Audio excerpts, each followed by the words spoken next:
So I hope my voice is audible to everyone and the screen is clear. I am visible. I hope everything is okay. All right. So we are now starting today's live class. Okay. And yesterday what we did is we covered entire June 2025 past paper. And the topics that were covered yesterday includes mergers and acquisitions, interest rate hedging, and ratios. So how many of you were present yesterday? How many of you were present yesterday? All right. So we had one session yesterday. It was a long session of around 4 hours. And we did entire June 2025 past paper. We completed different topics and we completed this particular past paper yesterday. Now, today we are going to do these 3 questions, okay? Because many students asked me to do these 3 questions. We will wait for 5 minutes time so that majority students join us. Okay, so just let's wait for 5 more minutes, 5 minutes so that students can join us. And also today our focus is going to be primarily the hedging area. But I also want to highlight that the live classes will go on. This is not the last live class. There are going to be more live lessons so that you all can understand other topics as well. We will be covering a lot of other topics. We will be covering a lot of other topics as well. We will be covering bond valuation. We will be covering probably project value at risk, or we will be covering more topics as well. Yesterday, I asked students to let me know what they want me to cover. So the majority of the students inform me that they want to do these questions specifically. And that's why I am discussing these 3 questions, okay? Yes, you may want to discuss some other question as well. But since we have a limited time, so we can discuss 3 questions today and we can discuss more questions in upcoming sessions. I need a quick confirmation if the screen is visible to everyone, if the voice is audible, if I am visible, please do confirm me.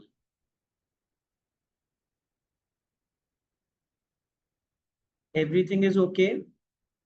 All right, excellent. So now what you have to do before we proceed, as we did yesterday, I gave you 5 minutes to go to the Google Drive link and download the relevant material. So once again today, I will request you all to go to the Google Drive link and from the Google Drive link, download the relevant files.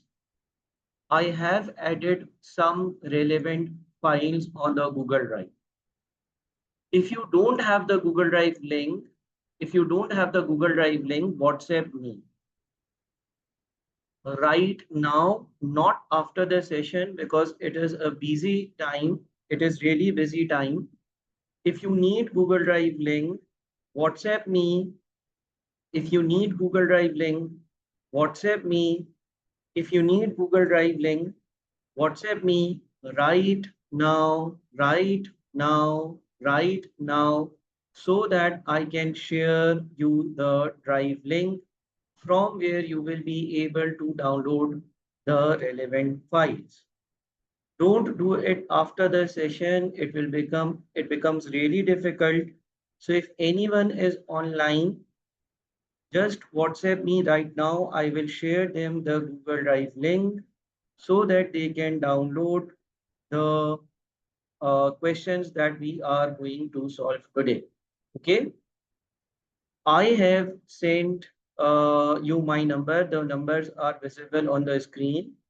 One important thing that I just updated. I just updated the three relevant folders, the Fitz Harris, Frongok and Bullion Company folders on the Google Drive. So please download the relevant material right now. Okay. As far as your other queries are concerned, due to being busy with the webinars, I am not able to see other queries. I am just sharing the Google Drive link with whoever messages me right now. I can share other content as well. I shared a list of ratios yesterday, Dutch auction, dark pool trading system, SPACs, green finance, and the documents relevant to June 2025. Today, I will be busy with conducting the webinars. If you have other queries, other requests, that can be entertained tomorrow, not today. Today, my prime focus is that I teach you all the techniques that are relevant in these three questions. What you have to do, go to the Google Drive. Okay, let me guide you. Go to the updated Google Drive. Those who are messaging me, I am giving them the relevant link. Go to Google Drive. Go to past papers and relevant material folder. Okay. Go to December 2020 FITS, December 2020 past paper folder and download everything from folder, especially the FITS Harris files. I prepared a new file. I have prepared a new and updated Excel file for FitSeries today, and you can download it as well. Secondly, after that, go to June 2022 folder, download everything from folder. All right. And likewise, go to March 2020 folder and download everything from the folder. If you don't have the Google Drive link, or if you are confused, if you are not sure which Google Drive I am talking about, please message me right now, not after the session. Okay, Yasser, I have read your message. No, we cannot do a CMC company today because we have decided on an agenda. There are some students who are struggling in FITSARIS company. There are some students who struggle in CMC. There are some students who will struggle in some other questions. So right now, let's focus on one thing only. Let's focus on one thing only. Let's make sure that conceptually, FITSARIS, Frongok, and Bullion are 100% done. We can do CMC later. And also, I will highly appreciate that you be online and attend entire session because if you do these three sessions, you will be able to do the rest. Anyone who needs the Google Drive link, please let me know in inbox. I am sending you the Google Drive link. And after the session, I will also guide you about other materials as well. Okay.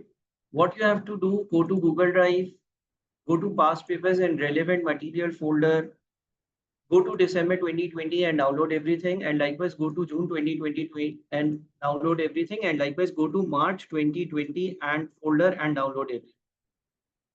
Are you able to find these things?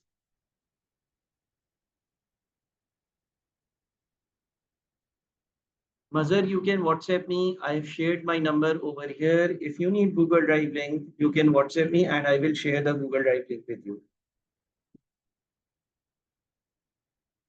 All right. So I believe anyone who has messaged me, I have responded them with the Google Drive link. Please make sure that these are downloaded before we further proceed.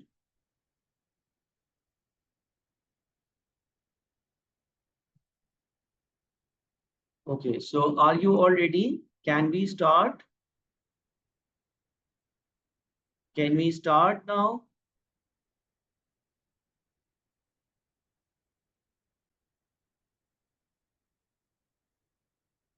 Okay, so just to let you know, this is how the Google Drive link looks like. What you have to do, you have to go over here. This says past papers and relevant material. Okay. Although above links are also useful, for example, this past paper summary is useful, professional marks is useful, but right now you have to go to past papers and relevant material tab. When you go over here, you will go to December 2020 past paper and relevant material tab. When you go over here, you will go to fit series question. I believe it is question 3. And you can see 1, 2,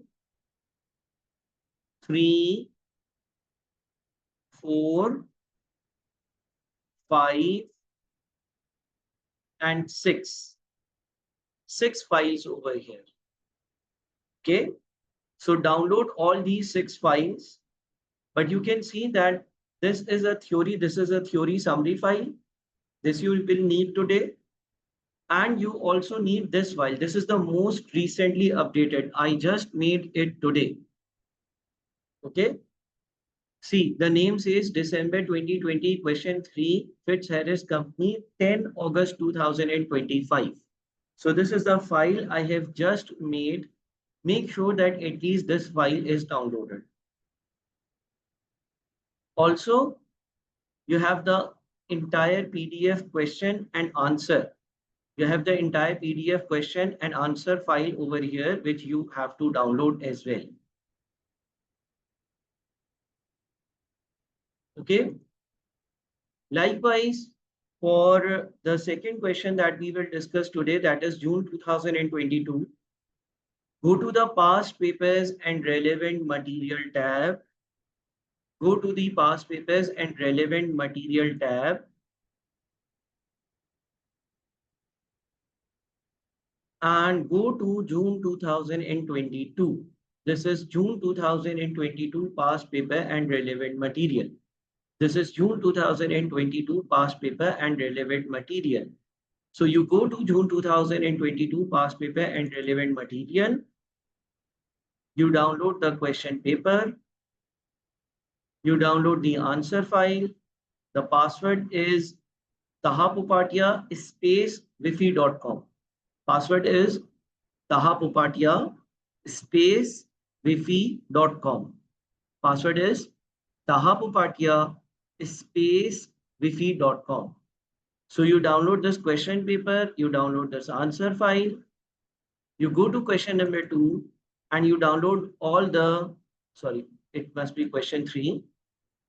Okay, which question are we doing? The second question is that we are discussing today is June 2022 Frongok Company.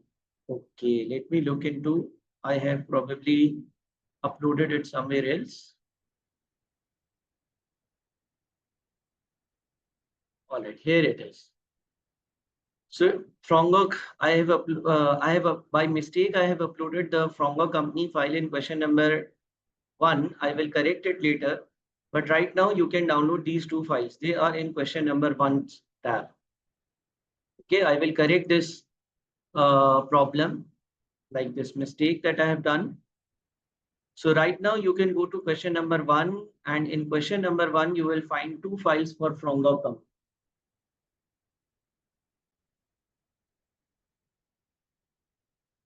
So have you all now downloaded the files?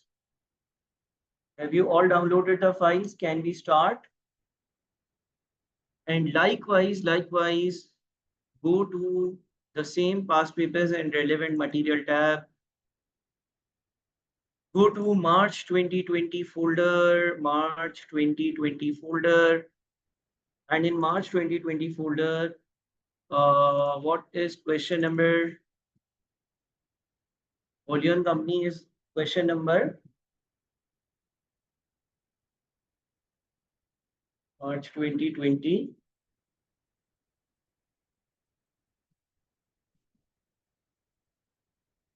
Volume company is question number 2, correct? So download volume company, that is question number 2 as well. Here you go. These are the files for volume company. Okay. So download these files so that we can start in a couple of minutes time.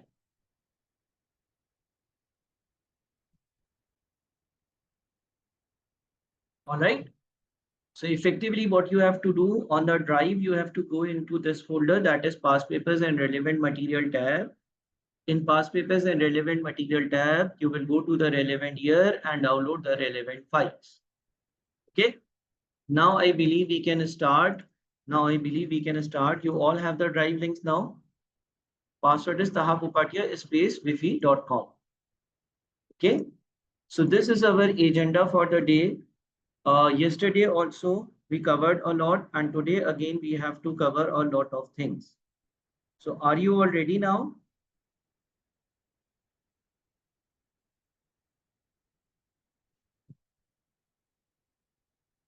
All right. Now, shall we start from December 2020 Fitz Harris Company? Okay. All right. Please make sure that you have two devices in front of you. Please make sure that you have two devices in front of you and you are using both the devices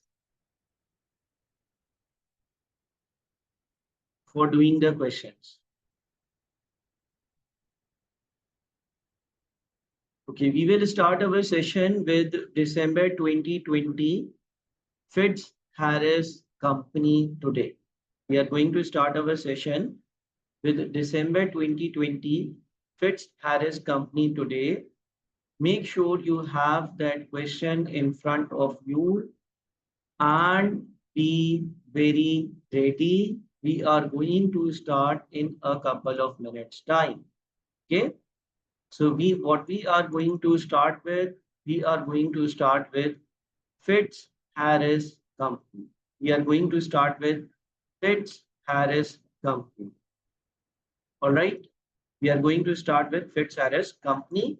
Just give me a couple of minutes before we proceed.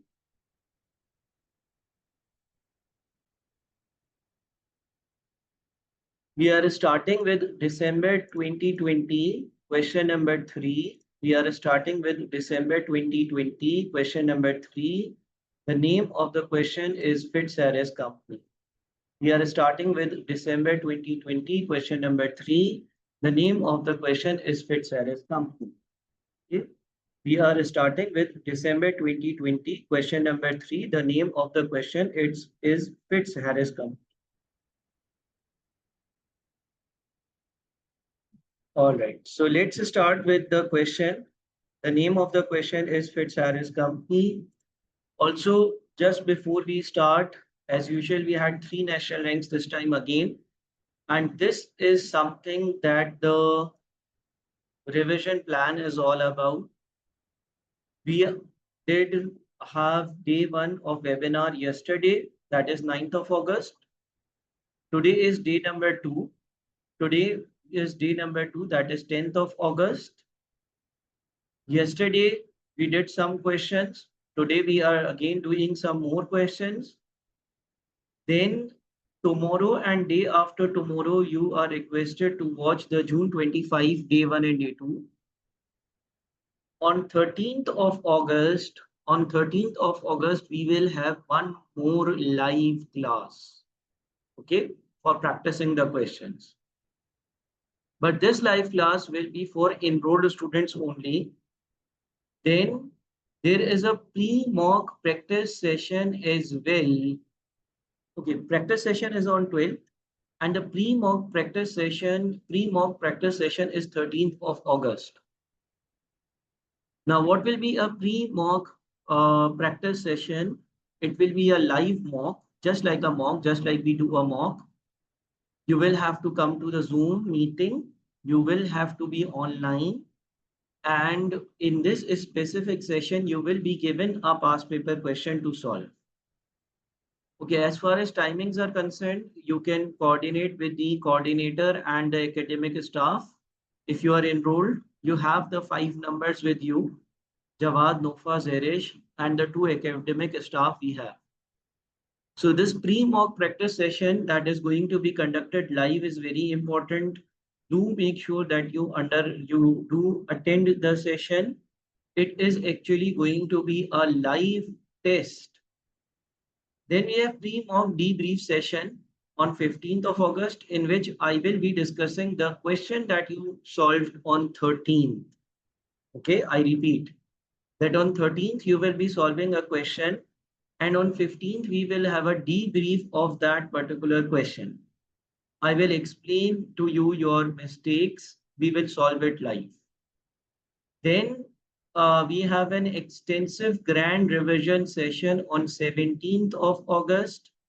Probably we will be discussing all about bond valuation and some more complex things like maybe BSOP model or some more hedging. Okay. Then we will have a final mock exam on 22nd of August. So please do note down these dates. Then on 24th of August, you will have a detailed mock debrief. On 30th August, I will announce the results of the mock exams. Then there is a complimentary mock and a detailed debrief session of the complimentary mock that will be pre-recorded. Finally, you will be giving your exams in September. Okay.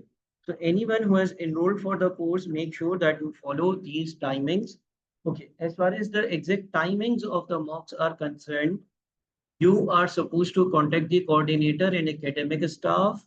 You have their numbers with you. They will tell you the exact time of these specific sessions. All right. So this needs to be followed, and secret sauce will be given around 10 or 15 days before the exam. Yes, probably 1 week or around 28th of August. Okay. All right. Yesterday we had a very beneficial session in which we discussed entire June 2025 past paper without any break. We took around 3 to 4 hours and we did the entire question paper. We did entire June 2025. Today we are targeting these 3 questions, and I hope that you all have by now downloaded. I hope that by now you all have downloaded the relevant things. Correct? All right, now let's not discuss anything else and let's move to the discussion of the 3 questions. Today, I will not be able to check my WhatsApp for your doubts, for your queries. I will start checking the WhatsApp from tomorrow onwards.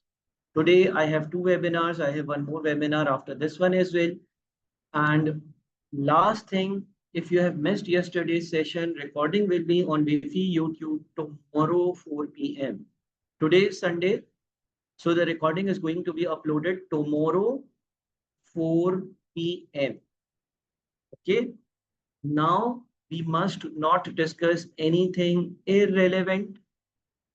We will focus on solving the 3 mentioned questions. I will highly appreciate if nothing irrelevant is put into the chat box. It actually is a distraction. So are you all ready?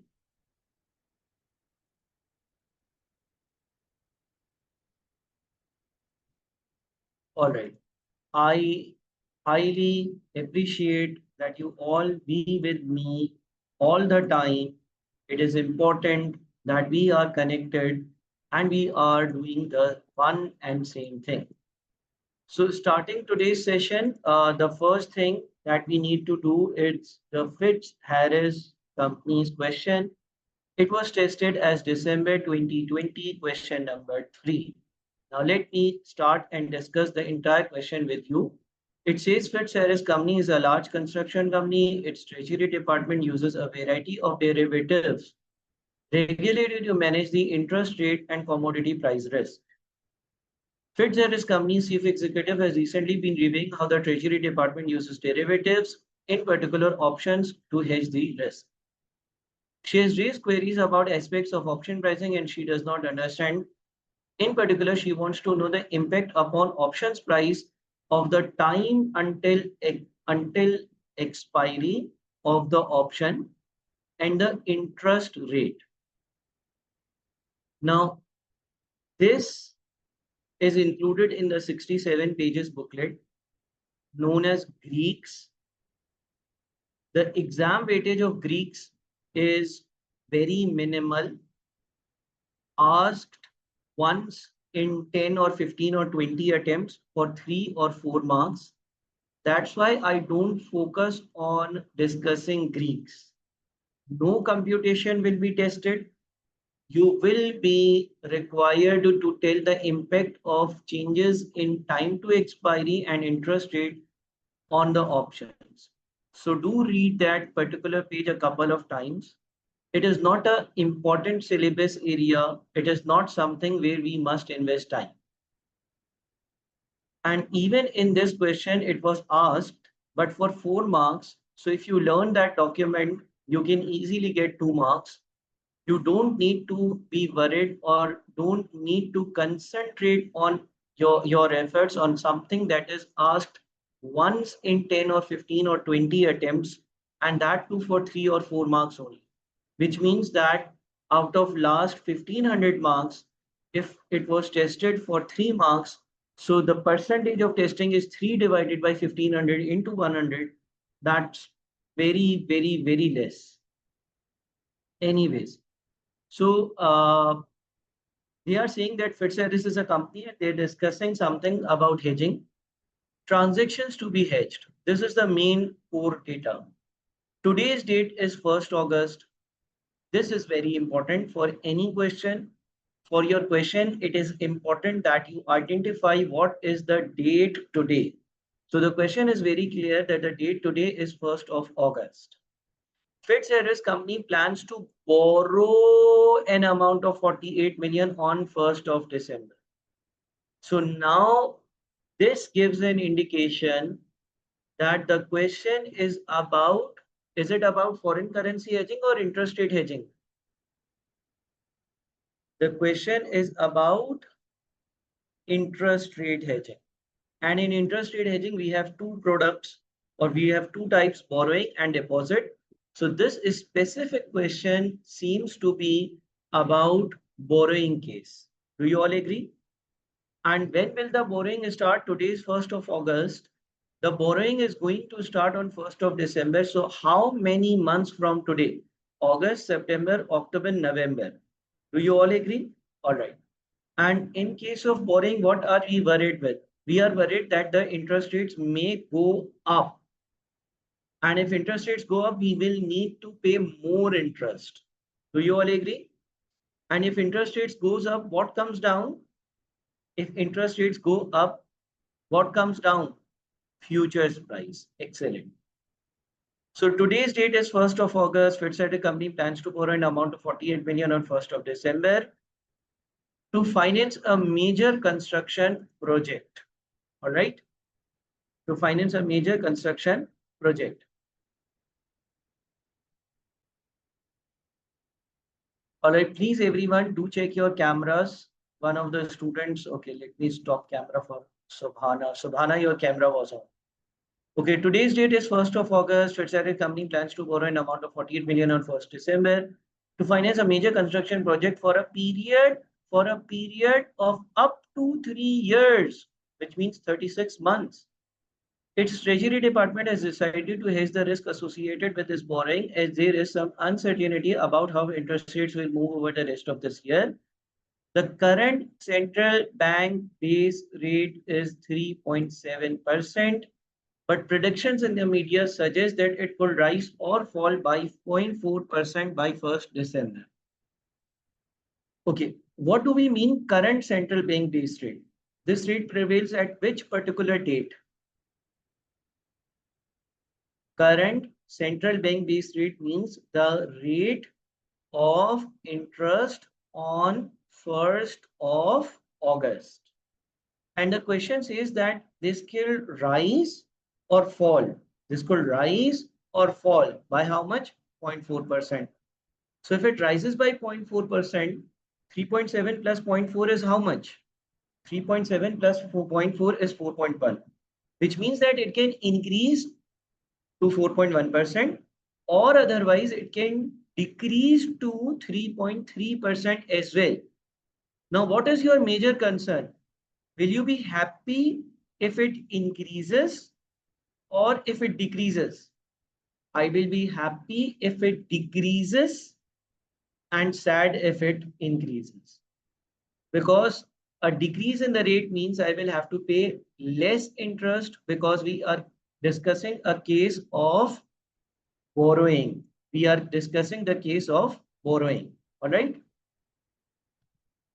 Okay. Fitzgerald's company can currently borrow funds at a floating rate of central bank base rate plus 50 basis points. Now 50 basis points means 0.5. 50 basis points means 0.5. So what is the current variable borrowing rate of company? Current variable borrowing rate of company is 4.4 point.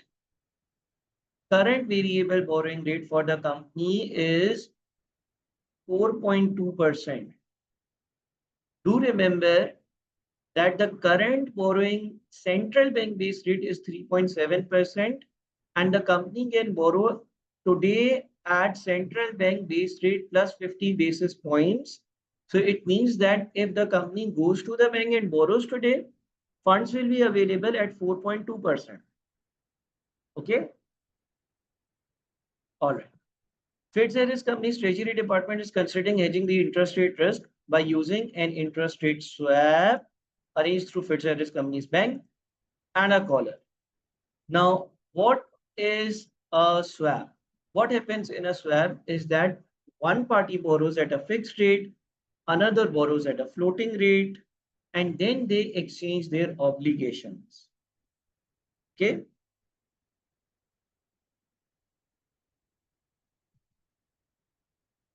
Hazel, the question will be clear. Over here, it actually wrote you have to add it. Okay. All right. So in interest rate swap, one party borrows at a fixed rate, other party borrows at a floating rate, and then they change their obligations between themselves. What happens in a collar?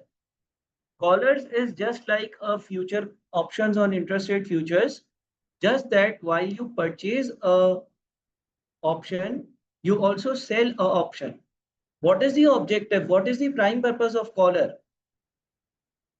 Yes, the prime purpose of collar is to minimize or reduce the net premium cost. Okay, everything other than that is same. Okay, let's go to the swap first. What is it saying? And it says Fitzgerald's company's bank has found a possible counterparty for a swap with Fitzgerald's company. Counterparty can borrow at an annual floating rate of base rate plus 130 basis points, or a fixed rate of 4.8%. Now, these rates given, the rates given over here are those that the counterparty can borrow at. Okay, these rates are for the counterparty. If counterparty wants, they can borrow at either base rate plus 130 basis points or a fixed rate of 4.8%. Fitzgerald's company's bank is quoted at a nominal fixed rate of 4.6%. The bank will charge a fee of 5 basis points to each party individually to act as the intermediary of the swap. Now, when the bank sets up a swap transaction, obviously they are there for earning something. So how do they earn? They actually earn by charging a fees. Fees will be a cost for you or an income for you. What will be the fees? Fees will be a cost or an income. Fees will be a cost for us. And it says both parties will share equally the potential gains from the swap. If there is any gain from the swap transaction, it will be equally shared. Equal sharing means shared in a ratio of 50:50. There are questions in which the gain sharing ratio is different. The gain sharing ratio maybe 60 is to 40, 70 is to 30, 50 is to 50, anything. Over here, it says that the gain sharing ratio will be equal, that is 50-50%, but it can be different. It can be different. Do you all agree? Yes or no? So this story is all about swap. Do we have Fitzgerald companies floating and fixed rates both? Do we have Fitzgerald companies fixed and floating rates both? Yes, we do. Do we have counterparties fixed and floating rates both? Yes, we do. Do we have the details about bank charges? Yes, we do. Do we have the details about how the gain of the swap will be shared between the two parties? Yes, we do know that as well. So everything till this point of time was about swaps. Okay. After that comes the details about collars. Let's skip these for a while and let's discuss the swap area first. Are you all ready to discuss the swap area? Okay. Now we have to be more quick today. We have to be more quick today. I summarized all the information. Fitzgerald company can borrow at a fixed rate of 4.6 and counterparty at 4.8. Variable rates are base rate plus 0.5% and base rate plus 1.30%. So option number one, the first option is that Fitzgerald borrows at a fixed rate and counterparty borrows at a floating rate. In that case, the total cost will be base rate plus 5.90%. If Fitzgerald borrows at a floating and counterparty borrows at a fixed rate, the net cost is going to be base rate plus 5.30%. So technically, what must be done in order to minimize the total cost? Fitzgerald company must borrow at a floating rate and counterparty must borrow at a fixed rate because the net cost in this case is 0.60% lower. If Fitzgerald company borrows from the bank at a floating rate and counterparty borrows the funds at a fixed rate, the net overall total cost is lower. The net cost is lower by 0.6%. So option number two is the suitable option. I have highlighted certain region on the screen.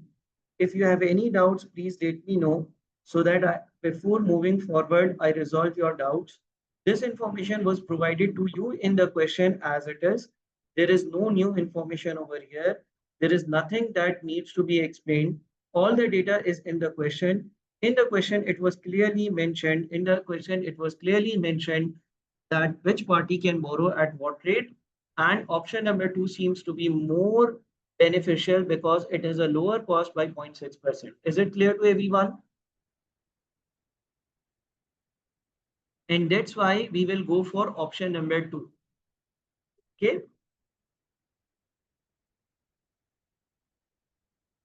I hope you all have downloaded the question. I hope you all have downloaded the relevant question with you. I hope that you all have downloaded the relevant question with you.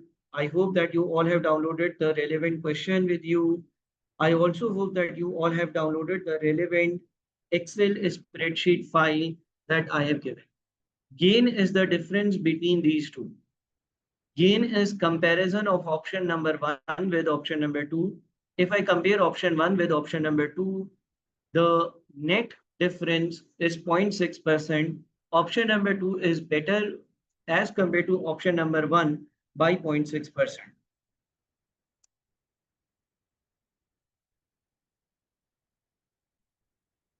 Okay.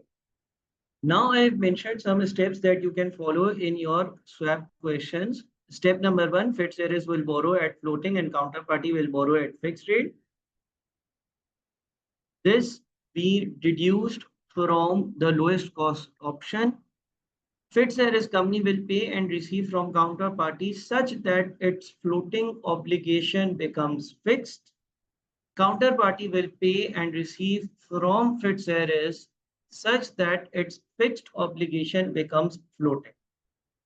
Now, initially, Fitzgerald has borrowed the loan at a floating rate. Counterparty has borrowed at a fixed rate. Why? Because this was lower. The total cost was lower. But under the swap, what happens? A party that started with a floating rate ends up at a fixed rate. And a party that is started with a floating rate, fixed rate, ends up with a fixed rate. Okay. No, you don't need to write the steps in the exam. Is this clear? Is the step number 1 clear? Initially, Fitzgerald borrows at a floating rate, counterparty borrows at a fixed rate because it is the cheaper option, and then they will swap their obligations. Someone who started with a floating will end up at a fixed, and someone that started at a fixed rate will end up at a floating rate.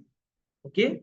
Step number 1 must be clear. Step number 1 is theoretical thing that is going to be discussed later.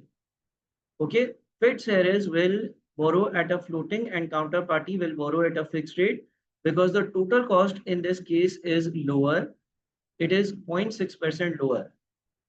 But Fitzgerald started with a floating as per interest rate swap, it will end up into a fixed, and counterparty started at a fixed, so it will end up at a floating rate. There will be adjustments between the parties such that the fixed turns into floating and floating turns into fixed. Is it clear with everyone?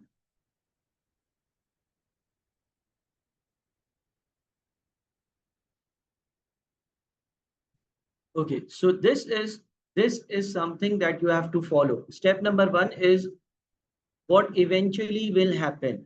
A party that is started with floating will end up at a fixed, and a party with a fixed will end up at a floating. Step number 2, calculate the net cost post swap for each party such that Fitzgerald's fixed is lower than what it can achieve itself, and counterparty floating is lower than what it can achieve itself. So Fitzgerald will ask us, why should I enter into a swap? What is my motivation? What is my motivation to enter into a swap agreement? Why should I borrow at a floating and end up at a fixed? What motivation will I have? I repeat, Fitzgerald will ask the bank, why shall I enter into a swap agreement? What benefit will I get? If I start at a floating rate and if I have to end up at a fixed rate, why shall I enter into a swap agreement? Because you see that eventual result is that the Fitzgerald is going to end up in a fixed and the counterparty is going to end up at a floating rate.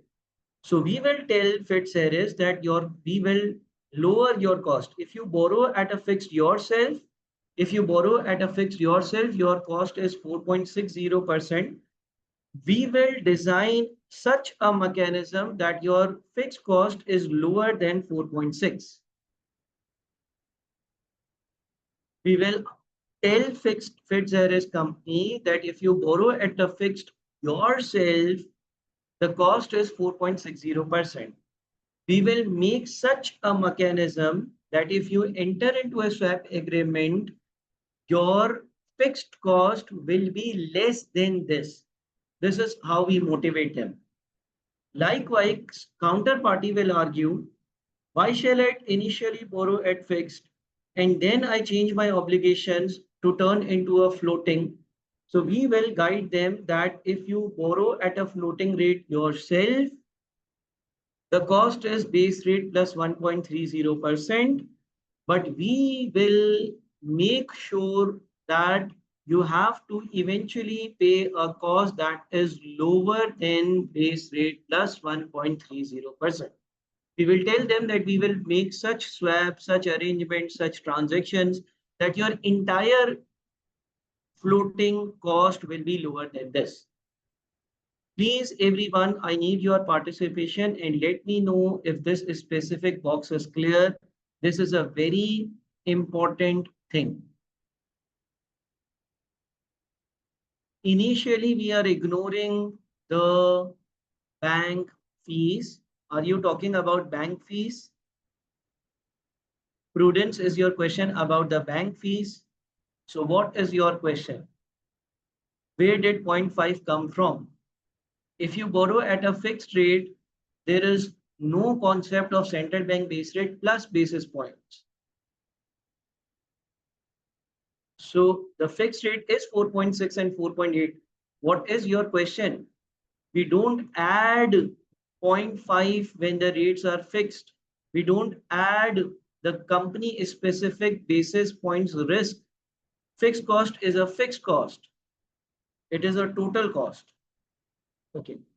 Please confirm me if this part is clear to everyone. Hi, sir. I still don't Please, understand. I will appreciate if you can please type your message. Students, can you Um, please type? okay. Anyone, if you have any confusions, please try to type your message. Fixed rates of 4.6 and 4.80% were given to us in the question. Variable rates of 0.5 and base rate plus 0.5 and base rate plus 1.30% were also given to us in the question. How many of you are clear with what is highlighted? How many of you are clear with what is highlighted? Please do confirm.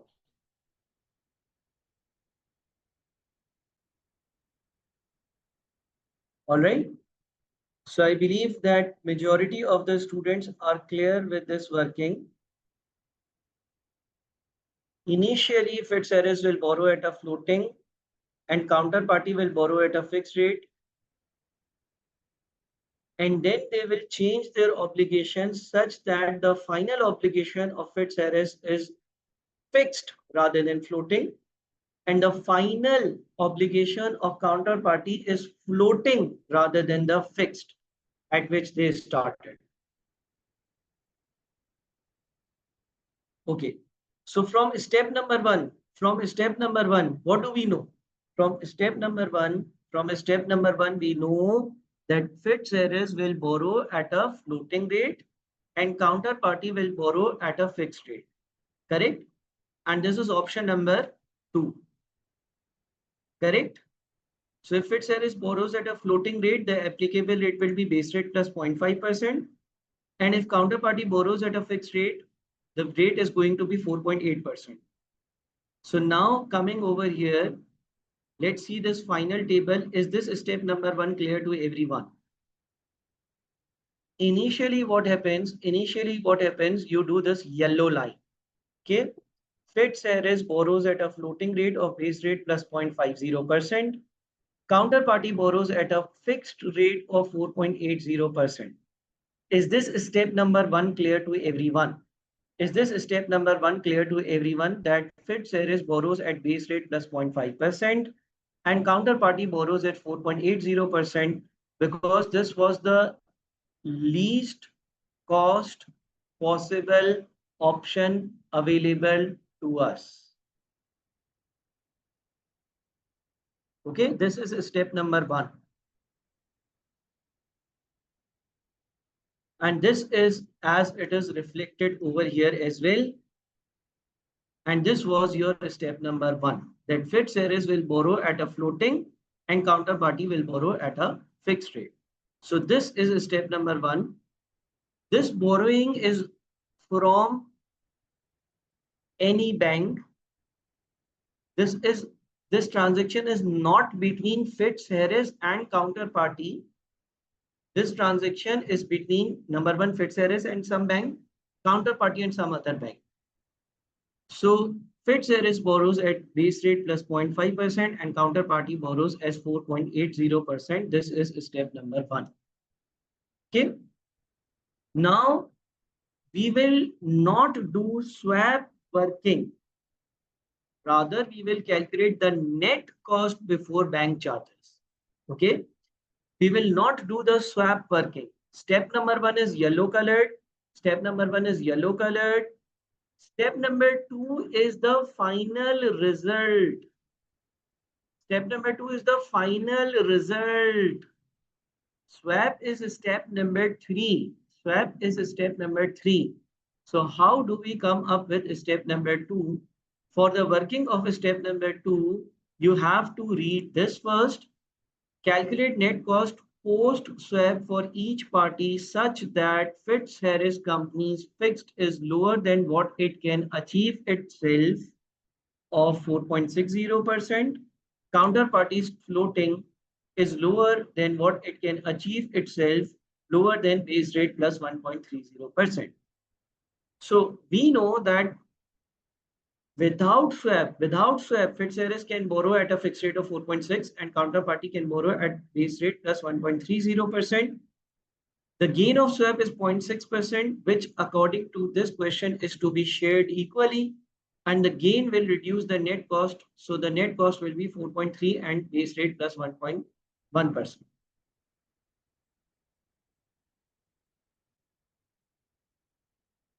.60% is the rate given by Fitzgerald's company's bank. Agreed. Why are we adding the basis points for the counterparty to cut the borrowing rate? I have not added any basis points over here.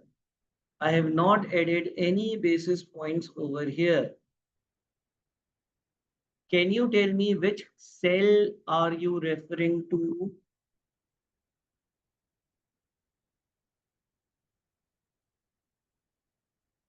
Listen, if it's here is borrows at fixed, if it's here is borrows at fixed, if fixed here is borrows at fixed, what will be its cost? If it's here is borrows at fixed, its cost will be 4.6. Yes or no? Yes. And if counterparty borrows at floating, what will be the cost of counterparty? If counterparty borrows at floating, what will be the cost of counterparty? Variable is floating. Base rate plus 1.3. Correct, Prudence? No, Prudence. It will be base rate plus 1.30%. It will be the, listen carefully, don't mix this 4.80%. This is not base rate. This is not base rate. This is not base rate. When you go to a bank, they give you an option to borrow at a fixed rate or a floating rate. Floating rate for fixed rate for counterparty was 4.80% and floating rate for counterparty was base rate plus 1.30%. Base rate, in short, base rate is decided by government. It is not same as fixed rate. Okay? Base rate and fixed rate are not same thing. Do you understand this?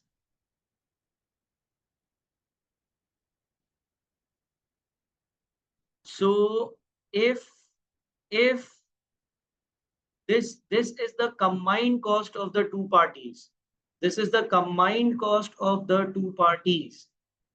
If Fitzgerald borrows at a fixed rate, it has to pay 4.60%. And if counterparty borrows at a floating rate, it has to pay base rate plus 1.30%. So the total cost of both the parties, the total cost of both the parties will be base rate plus 5.90%. 4.6 and 1.3 is 5.9.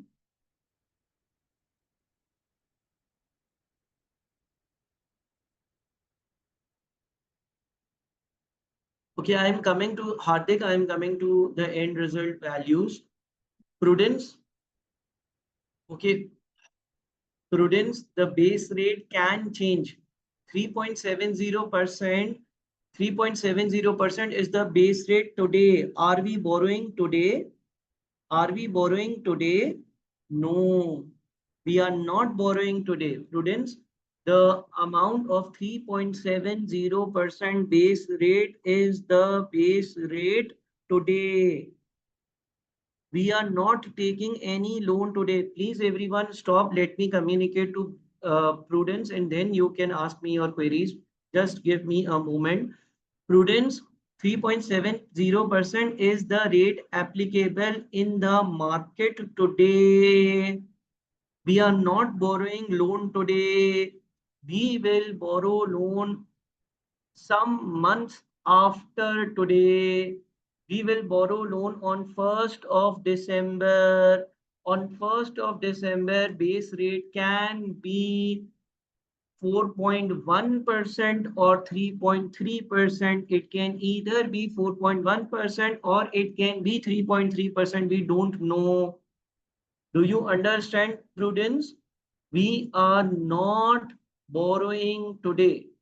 We don't know the base rate that will be applicable on the date of transaction. On the date of transaction, it can be more than 3.7%. It can be lower than 3.7%. That's why in general terms, I have written that the cost of both the parties will be base rate plus 5.90%. Now, is there any confusion, Prudence? Option number 1 shows the total cost. Option number 2 also shows the total cost. Okay. Monam says base rate is not mentioned, just provided it by the bank that you're, yes. Okay. Moving on. Now, anyone having confusions over here? We know that fixed areas themselves can borrow at 4.60% fixed rate and counterparty can borrow at base rate plus 1.30%.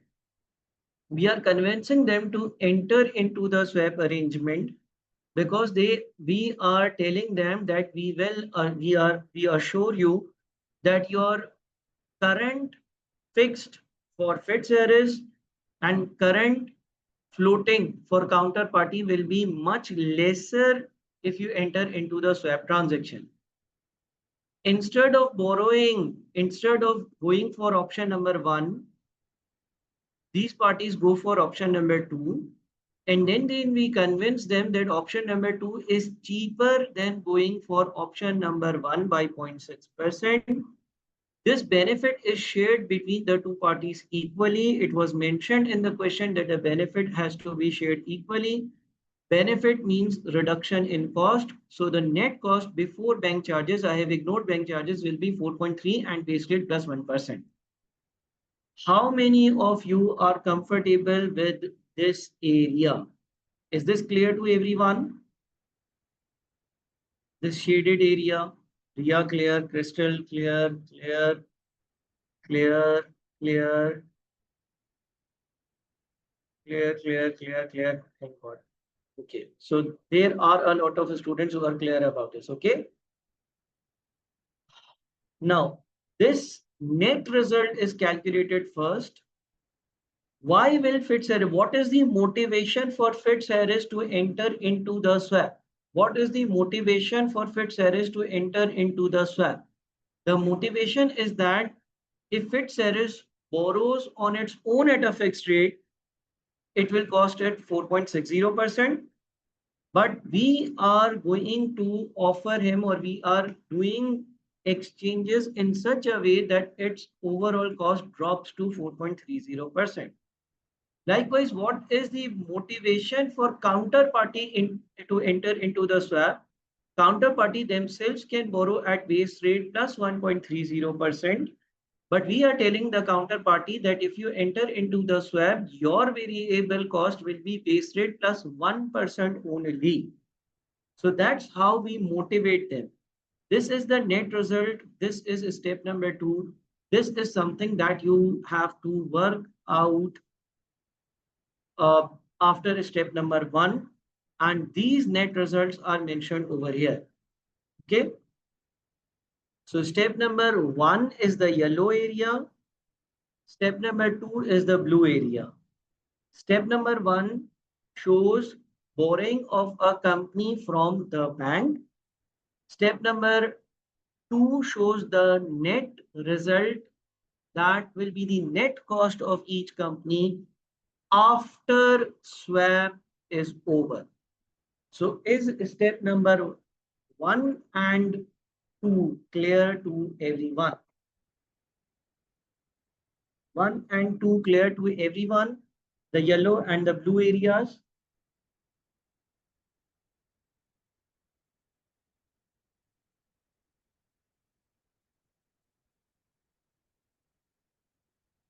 Okay. So this is how you will do in the exams. First, you will do step number 1. First, you will do step number 1. Step number 1 is the borrowing of a company from its bank. And then you will do step number 2. Step number 2 is the net result. And then this green area is balancing figure. This green area, I am going to let you know how I did this green area. But this is a balancing figure. First, you have to work out the yellow area. Then you have to work out the blue area. Once the yellow and blue areas are done, then you do the swap between the parties. Now, how do we do that? Fixed originally borrowed. Step number engage with the bank. Step number 500 is management to both. Yes. Now, fixed is originally borrowed at base rate plus 0.50%. Fixed is originally borrowed at base rate plus 0.5%. This is their cost. Base rate plus 0.5% is the cost. Correct? Base rate plus 0.5% is the cost. But we know that we have to create such an exchange between fixed and counterparty. We have to create such an exchange, such a swap between or such transactions between fixed and counterparty that this cost of base rate plus 0.5% changes to 4.3. Okay, we have to add and subtract. We have to add and subtract something from BR plus 0.50%.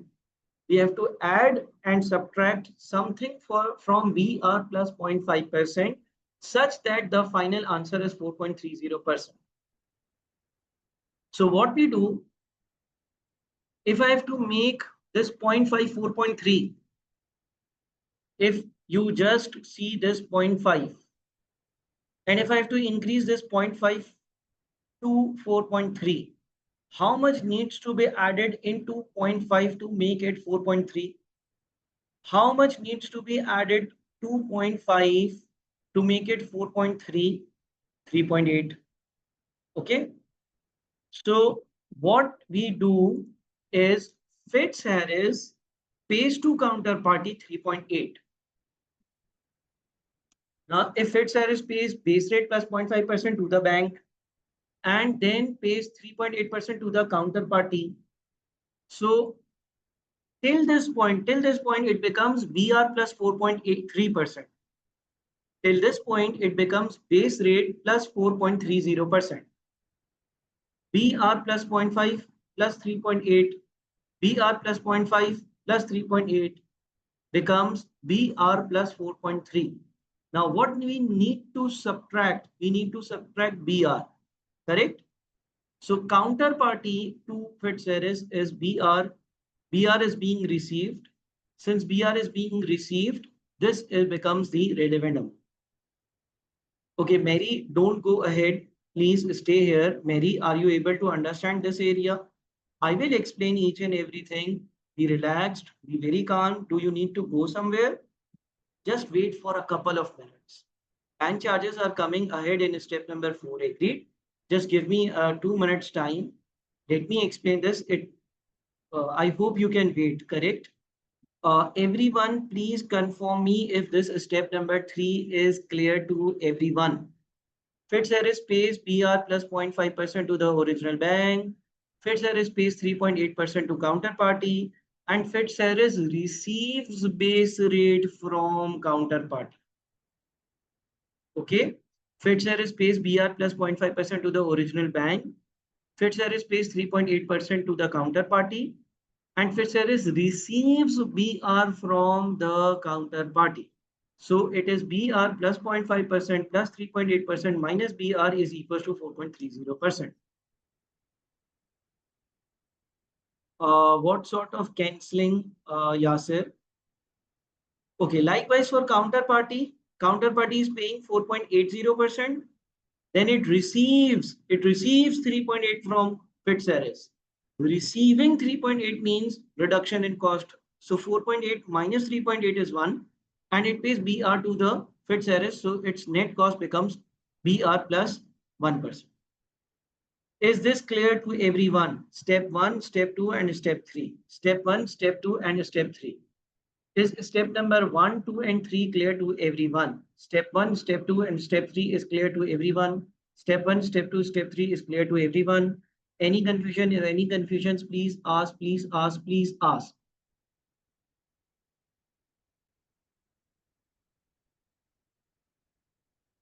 Okay. So full form BR is base rate. BR is base rate. All is clear, but is it a must that every time the balance payment must be same for some reason? Listen, if I pay you 10 rupees, how much will you receive?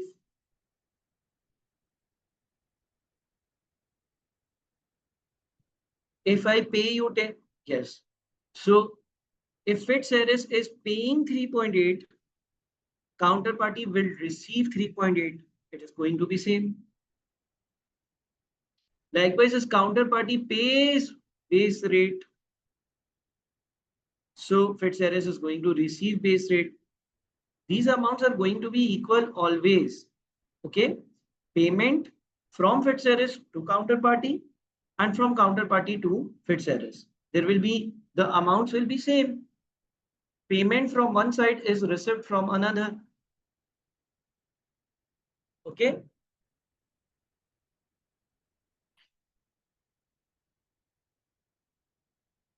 No, for swaps, amount is never taken into account.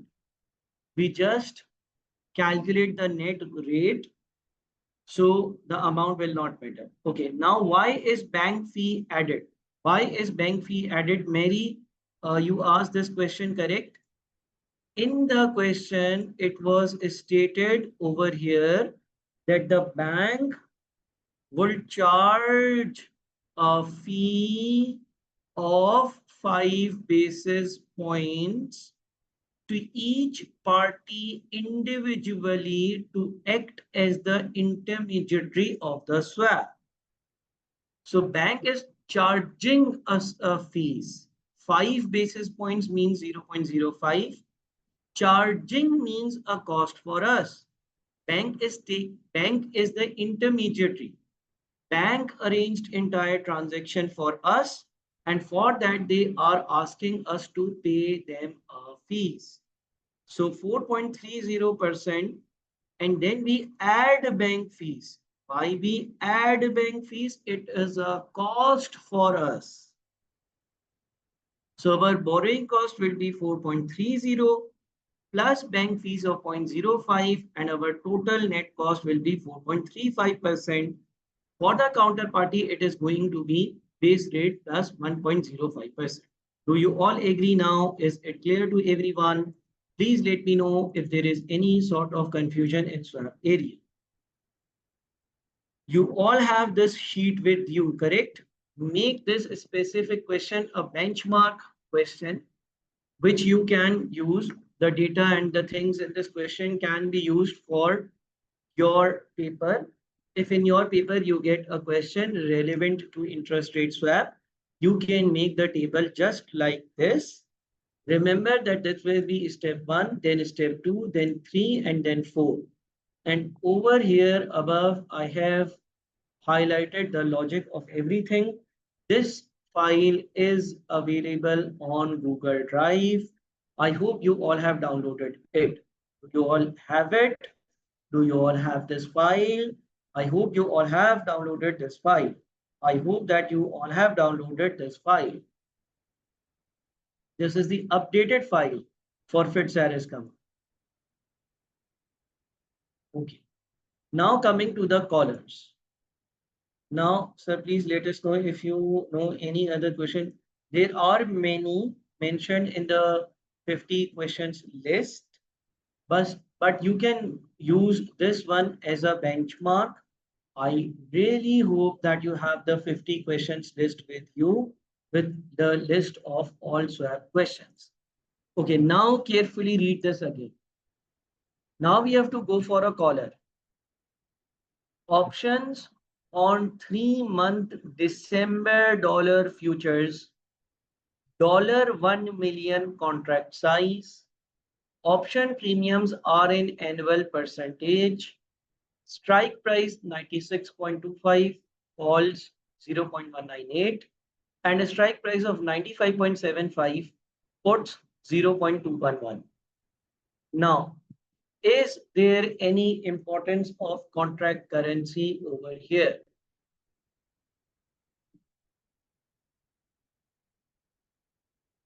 What is the importance of contract currency?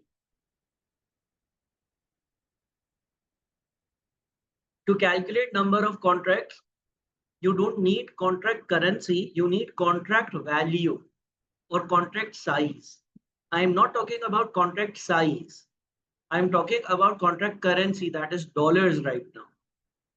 Okay, Anmol says it helps us to decide whether it is call or put, and Sadik also acknowledges that.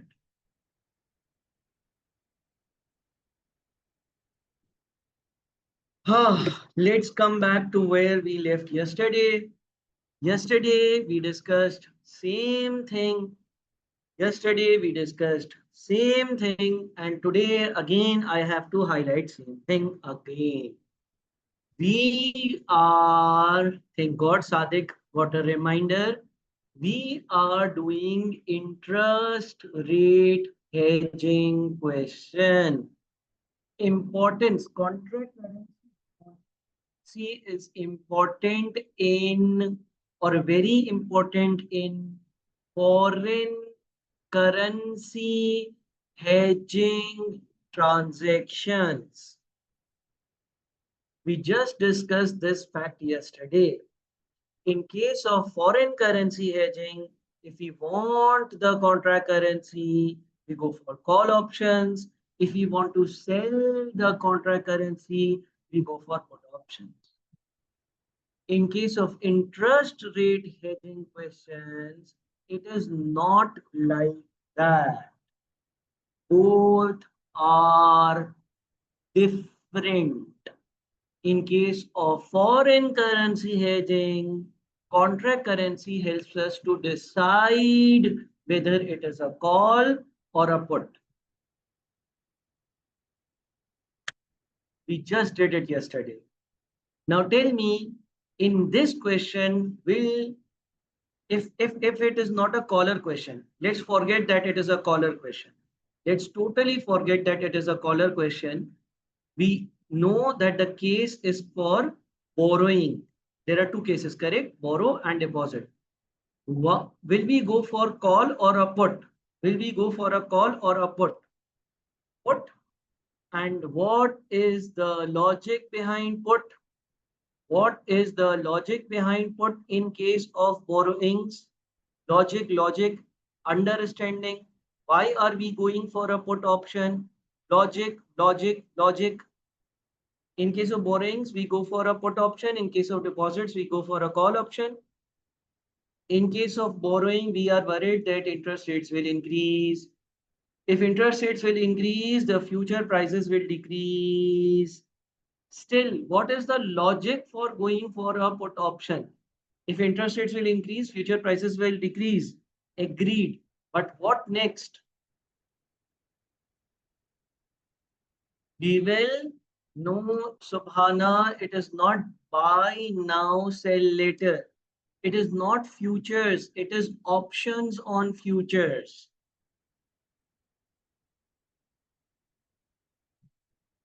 Yes, if interest rates increase, future prices will decrease. If interest rates increase, future prices will decrease. So we will buy the futures from the open market on that very same day and sell them using our put option contracts. Okay. Now over here, I said that we will buy future contracts from the open market. Now, in case of interest rate hedging, we have forward rate agreements, we have futures, we have swaps, we have options. Agreed? Do you all agree? In case of interest rate hedging, we have forward rate agreements, which are very straightforward. We have futures, then we have swap, then we have options. Okay. All right. As per the question, what is the date today? As per the question, what is the date today? As per the question, date today is 1st August. And forget callers right now. Just understand, just assume we are doing it using options. Just assume we are doing it using options.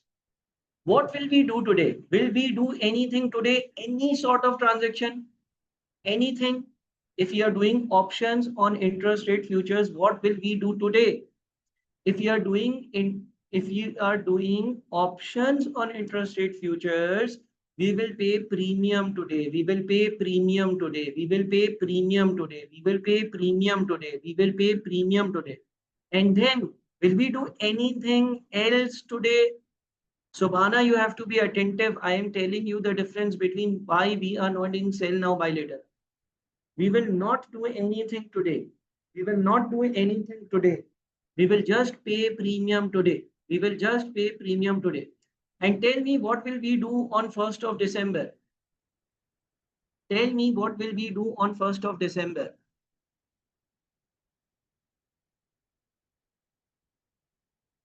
In case of borrowing. Tell me what will we do on 1st of December?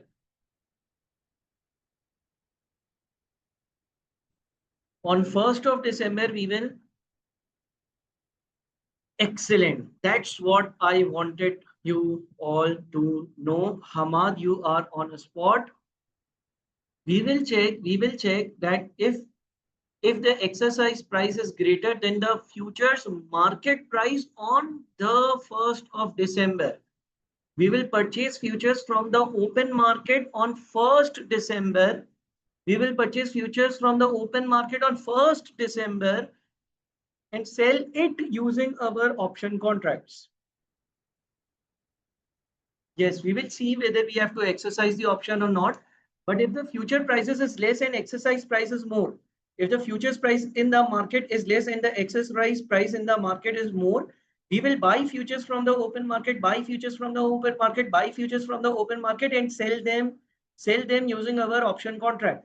We will buy and sell on which date? We will buy futures from the open market on 1st December. We will buy futures from the open market on 1st December. We will buy futures from the open market on 1st December and sell futures using our option contract. Sell futures in the option contract. Do you all understand this?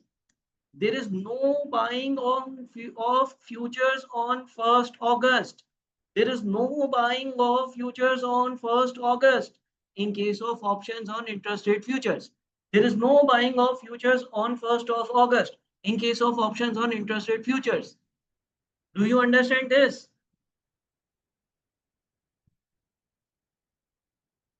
Okay, I repeat, there is no buying of futures on 1st of August. On 1st August, you just pay premium. That's it. On 1st December, you check the futures price and exercise price. If exercise price for put options is more, you buy from the open market. You buy futures from the open market on 1st December and sell them. Buy, sell on same day, Now, what is the difference if the question was about futures? What do we do What do we do if it was not options on interest rate futures, rather it was simple futures? In case of futures, when do we buy? If the question was about futures and the case was for borrowing, in borrowings we are worried that interest rates will increase, and if interest rates will increase, future prices will decrease. In the case of interest rate borrowing case, we are worried that interest rates will increase, and if the interest rates will increase, the future prices will decrease. So what we do on 1st August, on 1st August, we sell futures at a higher rate. If the interest rates increase, future prices will decrease. We will buy futures on 1st of December. So the main fact that I want to highlight is that in case of futures, in case of futures, in case of futures, selling is on 1st August, buying is on 1st December. In case of options on interest rate futures, buying from market and selling using puts is on 1st December. Is this helping? Is this helpful? Is this helpful? Are you able to understand? Are you able to understand? The two products are very different. In case of futures, you sell today because you know if interest rates will increase, future prices will decrease. So you sell today at a higher rate, buy later at a lower rate. In case of options on interest rate futures, there is nothing done on 1st of August except payment of premium. You wait till the transaction date, you conduct the regular transaction at a regular rate, you check the exercise price and the futures price in the market. If the futures price in the market is less, you buy from the market and sell them using your put options. Shobhana, is it clear to you? Please confirm me. All right, now let's come back over here. Options on 3 months. December futures 1 million contract size. Option premiums are in annual percentages and strike prices are given. Okay, now let's read this.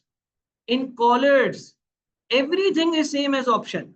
In callers, everything is same as option. There is only one difference. There is only one difference that when you are buying a option contract, you also sell an option contract. Okay. So in callers, we simultaneously buy and sell options to reduce the overall premium cost. And there is a very important video in the mini concepts tab. There is a very important video in the mini concepts tab on the portal in which I have explained that buy put, buy call, sell put, sell call are four different things. Buy put, buy call, sell call are four different things. Buy put option, buy call option, sell put option, sell call option are four different things. In case of borrowing, worry is that interest rates will increase. If interest rates increase, future prices decrease. Hence, buy put options or option to sell. Buy at lower price and sell them using your options to make gain. And buy put options and sell call options. Now, this extra line is for callers. If you are buying put options, meanwhile, simultaneously, same time, you will sell call options as well. Why sell call options? Selling an option gives you premium. Selling a call or selling a put option gives you premium. As I said in the mini concepts, I have highlighted four different types of options: buy put, buy call, sell call, sell call. Sell call, sell put. Are these lines clear? Please read it one or two times before we proceed.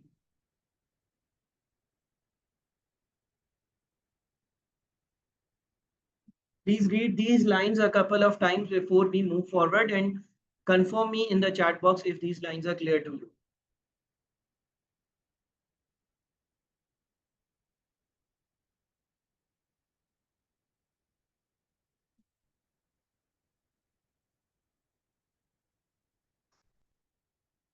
Clear? Have you all read these lines? Please do read it.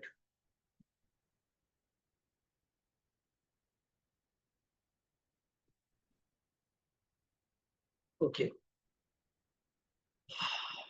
Now, this last line is the only line relevant for callers. This last line is something that is relevant for callers. Everything other than that is same. But if we are buying put options, we are also selling call options to reduce the net premium cost. Okay. Now, what were the two cases? Case number one was that if you also read the question in A, it says calculate in percentage terms the results of the hedging strategies that are being considered for the 48 million loan. If the central bank base rate increases to 4.1% or falls to 3.30%, 3%, your calculations should demonstrate the rates at which payments between counterparties should be made. So we are doing callers now. First case is that what if the interest rates increase? What if the interest rates increase? Also, one more important thing, the current 3-month dollar future price for December futures is 95.85. What do they mean by current? What do they mean by current? Current which date? The current 3-month dollar future price for December on 1st August. Agreed. The value of the futures on 1st August is 95.85. Base rate today is 3.7. And now we know that what if the base rate increases to 4.10%. So what we have to do, we make this lovely table. I don't know if you guys like this table or no. I am a big fan of this table. This helps me to calculate the expected future prices very easily. ACCA examiner is not making such a table. They do numerical calculations, but I prefer making a table. It is up to you. It is your choice what you do. If multiple strike prices are given for both portal, okay, Shahabil, in that case, you can select any possible combination. It used to happen in past. If you check Dicon company from 2015, you will see multiple strike prices for put and call. But if you check the recent last 5-year past papers, they give you only one call and one put price. Okay, in the table, there are three dates. Number one, today's date. Number two, transaction date. Number three, futures expiry date. On the last day, interest rates and the future prices will be same. The difference will be zero. The difference is known as basis. Today's interest rate is 3.7. Now do remember that we will not include company specific risk value over here. It will not be 3.7 plus 0.5, 4.2. No, no. In this table, or generally when we are calculated expected futures price, we will use the base rates only. So today's base rate is 3.7, which can be reflected as 100 minus 3.7, that is 96.3. Futures price for December futures today is 95.85. Difference between the two is known as basis, that is 4.45. Now the basis on 1st of August are 0.45. The basis on 1st of August are 0.45. The basis on 31st December are 0. What is the sequence of making the table? First, you put the dates. Today, transaction date, last date, or the futures expiry date. Second, step number 2, this. Step number 3, this value. Now, August to December, how many months? August, September, October, November, and December. 5 months. So 0.45 is decreasing linearly, which means equal every year. So if 0.45 is decreasing to 0 and there is a linear decrease, I divide 0.45 by 5. 0.45 divided by 5 gives me monthly decrease. Every month the value is decreasing by 0.09. And on 1st December, 1 month's value will be remaining. So it is 0.09. Okay. Then how is this value calculated? If interest rates increase to 4.1%, it will be 100 minus 4.1. So if this is 100 minus 4.1 and this is 0.09, so this will be 95.81. Do you all agree? Are we clear on this table? Why do we need to make this table? We need to make this table to find the expected future price on the date of transaction. Also, you can notice the property that if interest rates increase, the futures prices decrease. How did you get 5, August, September, October, November, December? Today's date and the last date of the future contract, August, September, October, November, December. 0.45 becomes 0 in 5 months' time. Okay, so this is the table. This is the table. Is it clear? Now we are buying the put options. Buy put, strike price is 95.75, premium is 0.211. And sell call options, the strike price is 96.25 and the premium is 0.198. So now what will happen? Buy put, buy put. Buy means who has paid premium. Buy means I have paid premium. I am the buyer of the option. I am the buyer of the option or Fitz Harris company. So I have paid premium. I have paid premium. I have the right. What type of right? Call or put? Put means option to sell. I can sell something if I want. Buy put means I have paid the premium. I have paid the premium. If I want, I can sell something at the strike price, at the exercise price. Exercise or a strike price given in the question is 95.75. Oh God. Ha ha ha ha. In case of borrowings, we are worried that interest rates will increase. If interest rates will increase, the future prices will decrease. If future prices will decrease, this will mean that in the open market, futures will be available at a cheaper rate. So I will buy futures from the open market at a less rate and sell it using my put option. In case of borrowing, you always buy put options. In case of borrowing, you always buy put options. Why? Because put gives you a right to sell something. So you know that if interest rates will increase, because that's what you are worried about. If interest rates will increase, future prices will decrease. If future prices will decrease, futures will be available in the open market at a much lesser value, at a much lower price. You will purchase them from the open market and sell them using your option contract. Do you understand this? Hence, buy put options, option to sell, buy at lower price from the open market and sell them using your option contract to make the gain. So over here, the exercise price is 95.75.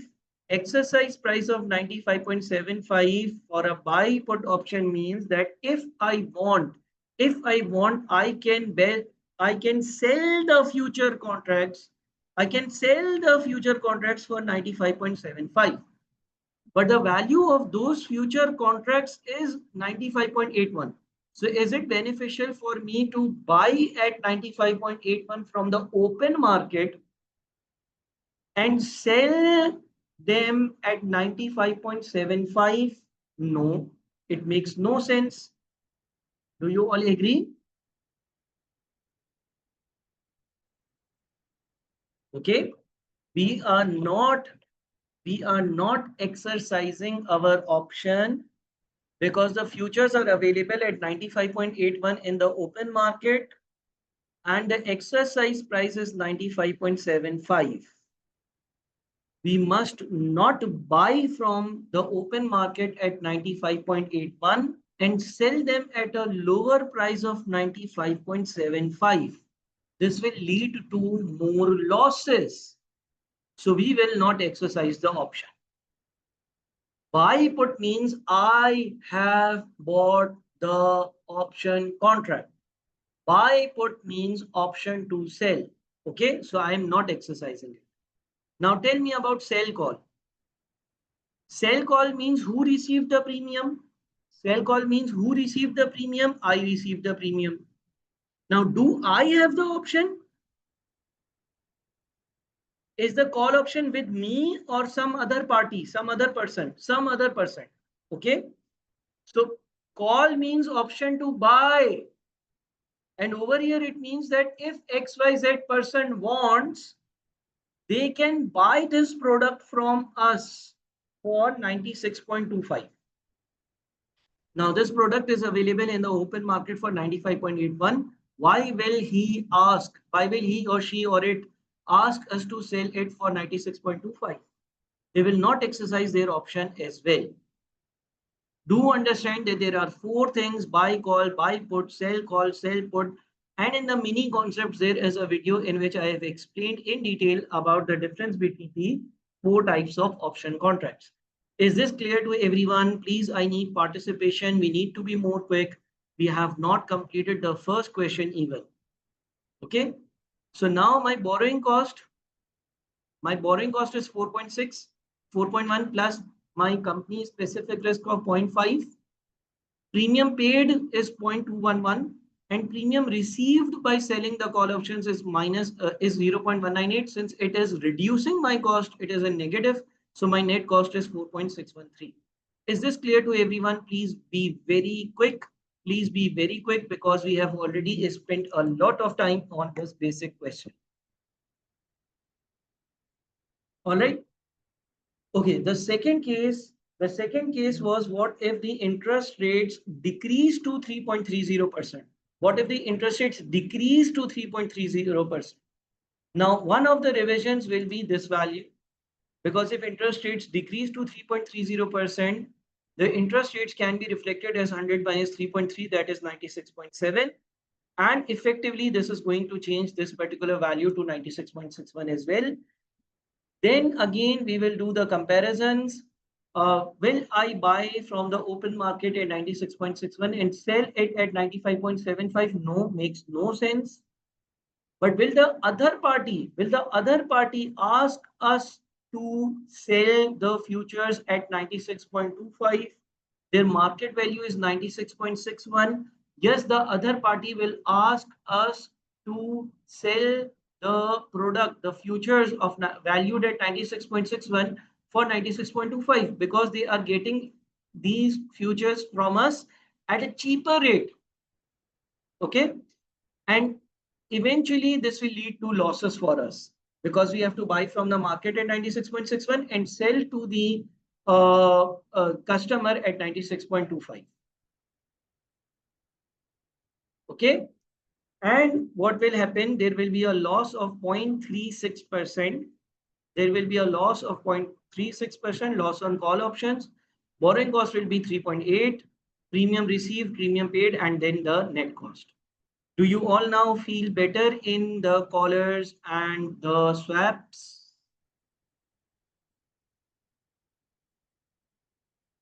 Hamad, it was not needed. It was not needed in the question. The question says calculate in percentage terms. Bilal, we have to follow the instructions given in the question. The question is stated calculate in percentage terms. So even if I do every working in amount, then I will have to convert. So why do so much of exercise? It will take a lot of time, Bilal. We can do it in some other question. We must move to a new question. We have already spent a lot of time over here. Is it clear to everyone? Quickly, please do confirm. Okay. Now, there is a theory as well. There are two parts of theory. Number one, comment on the results of your calculations in A. This is a comment part, and discuss the advantages and drawbacks of its various company of interest rate swaps compared to traded collars. And the second one is significance of the time until expiry and the interest rate in the context of option valuation. For this part C, I said that it is very less frequently tested topic. So you do the 67 pages booklet reading. There is a page about Greeks. Do review it. And for part B, it is also straightforward, not very complex. So you can read this specific theoretical note. It is publicly available to everyone, and you can complete the theory from here. I believe we need to move to the second question. Okay. Is it clear to everyone? Can we move to the next question now? We just ended up our discussion about December 2020 Fitz Harris. I reviewed the two files. These are available on the Google Drive openly to everyone. If there is someone who has not, who does not have the Google Drive link, they can WhatsApp me as well. All right. Shall we move to the second question? That is from Gok Company. From Gok Company is about foreign currency hedging. So are you all ready for foreign currency hedging? Have you downloaded the relevant material for June 2022? Okay, everyone is ready for the second question, correct?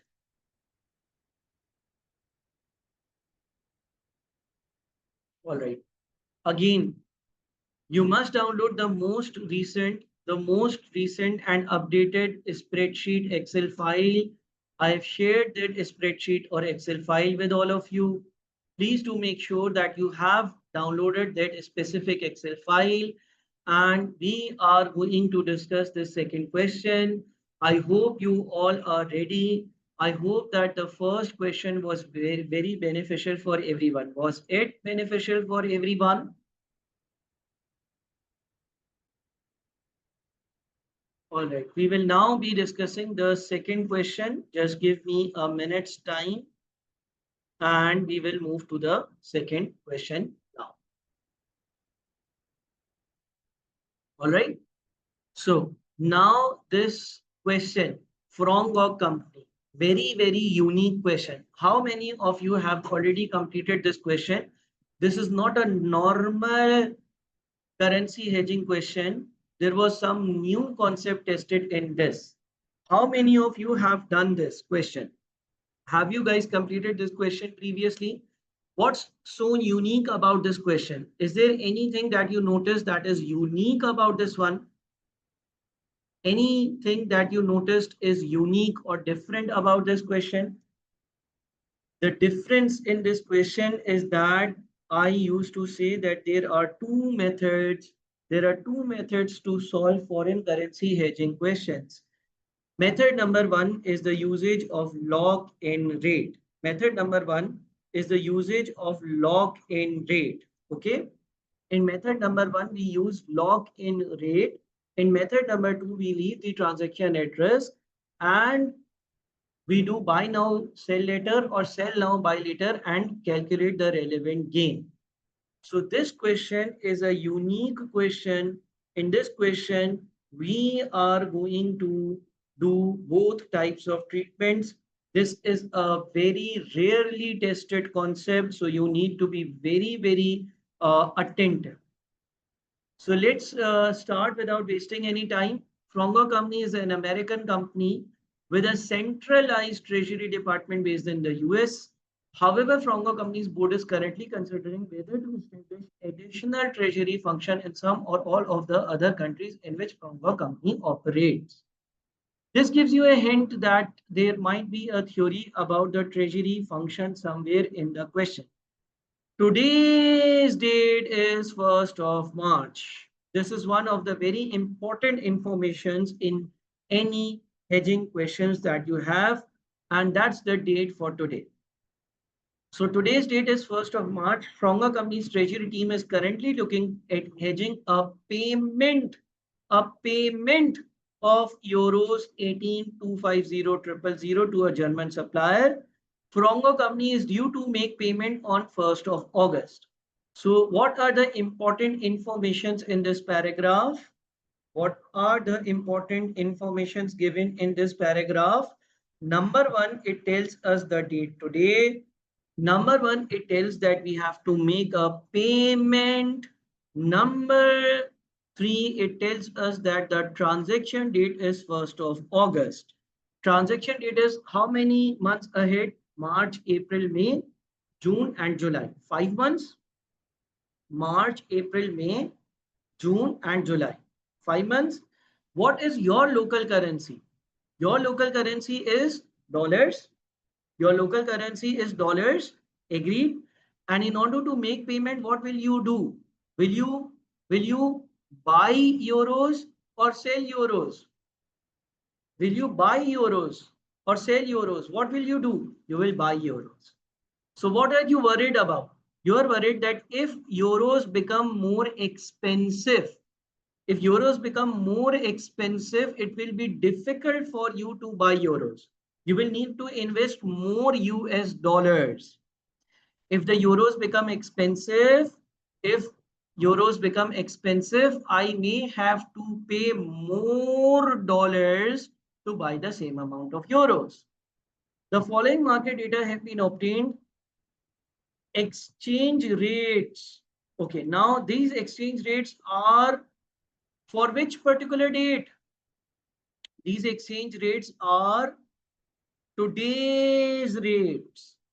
And today's exchange rate, even it is mentioned over here, is spot as at 1st of March.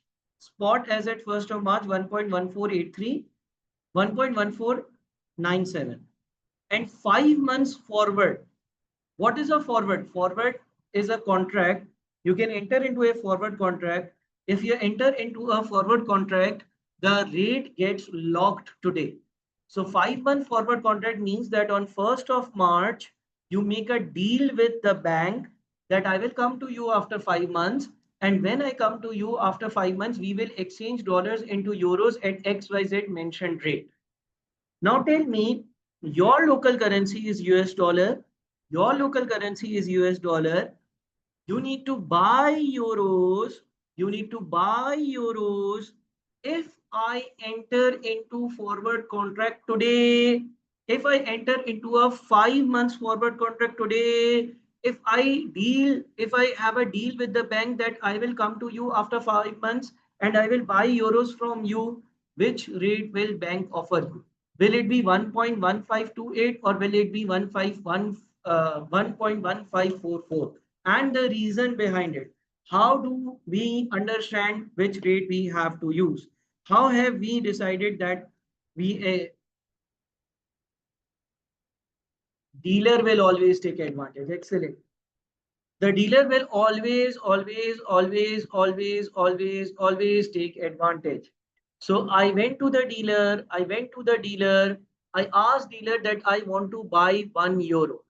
He gave me two rates. He told me, he told me, okay, you have to read this quoted as well. It says the below amounts are US dollars per euro one. Below amounts are US dollars per euro one. So they gave me two rates. They told me US dollar 1.1528 per euro one. And they give me one other rate, US dollar 1.1544 per euro one. Now, if I want to buy euro, I will have to give more dollars.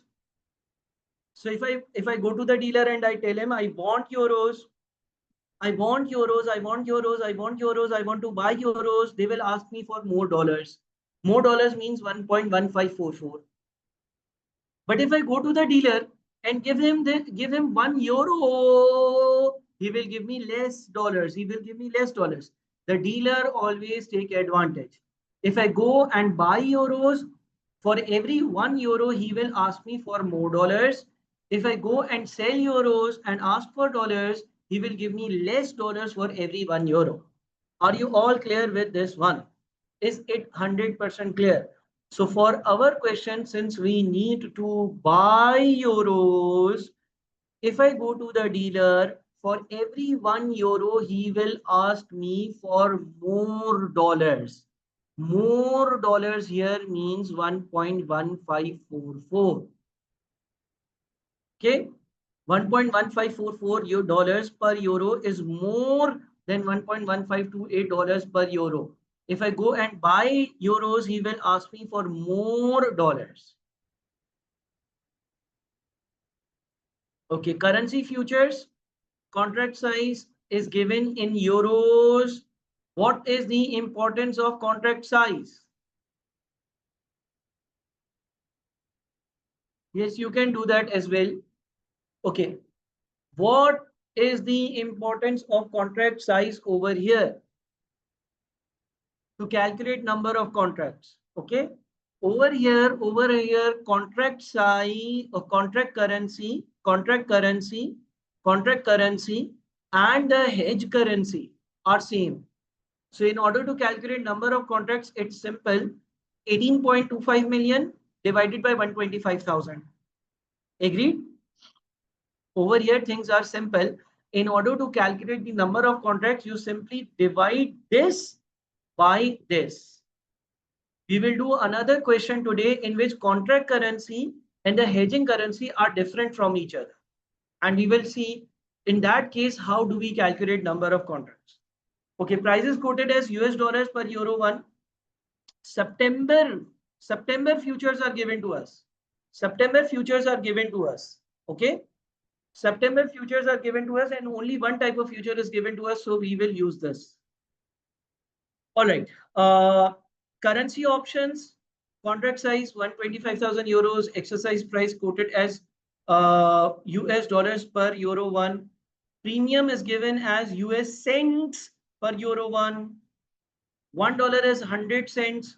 So these premiums are in cents. If I need to convert them into dollars, I need to divide them by 100 as well. One more important thing, what is the importance of contract currency over here? What is the importance of contract currency over here? Things are different from interest rate hedging in futures hedging. What is the importance of contract currency over here? In case of foreign currency hedging, contract currency will help us to decide whether we have to go for a call or a put option. Now, tell me whether we will go for a call option over here or a put option. Will we go for a call option here or a put option? Why will we go for a call option? Why will we go for a call option? Logic, logic, logic, logic. We need contract currency and contract currency is in euros. We need contract currency and contract currency in euros. Have you all watched the video in which I explained the different cases about the contract currency under the mini concepts tab? Have you watched the mini concepts tab? Excellent. So over here, what will happen? Since we need euros, since we need contract currency, we will go for call option. And which call option will we go for? March, June or September? March, June or September? September call option. The first call options after the transaction date. So we will go for September call options. So this contract currency here is very important. In foreign currency hedging, contract currency is very important. They can also give you a contract currency that is different from the hedge currency. Over here, we have to, we need euros for making the payment. So, and the contract currency is also euros. So we are going for a call option. But what if it was given? What if it was given as $125,000? What if it was $125,000? What if it was, we would like to sell the dollars? And in that case, it will be buying a put option. Excellent, excellent, excellent. So contract currency has more importance over here. Okay. All right. This all was the information given to you in exhibit number 1.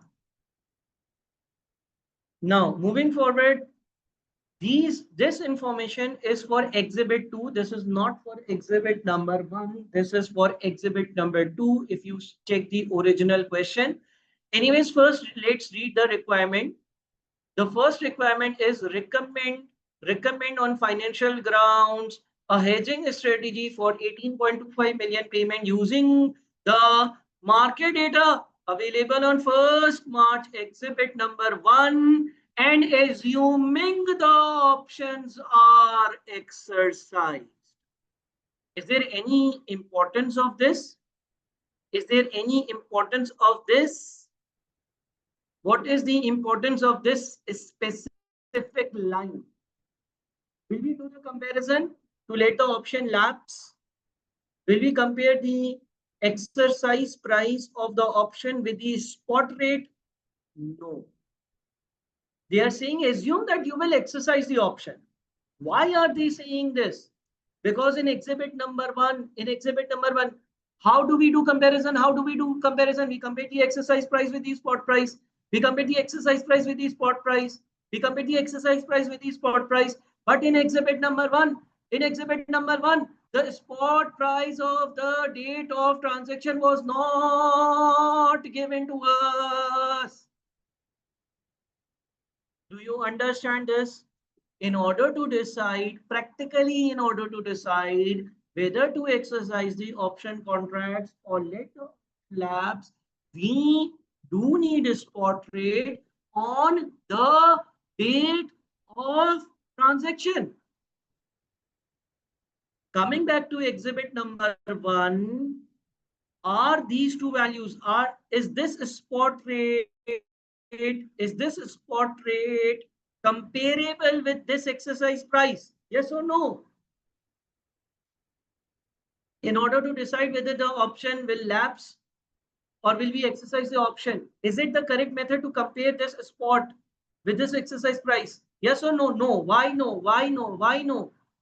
Because why we cannot compare these two? Because the spot rate given, is for today. Today's 1st March. In real life, the comparison of the exercise price of the option is with the spot rate on the date of transaction. Okay. So in exhibit number 1, there was no such data given. And they told us that you assume that you are exercising the option and in that manner solve the question. So I've prepared this revised sheet for everyone. It is also available on the Google Drive. I hope you all have downloaded it. I hope you all have it in front of you. It is a new sheet for the same question. Today's date is 1st March. Payment amount is 18,250,000 and payment date is 1st August.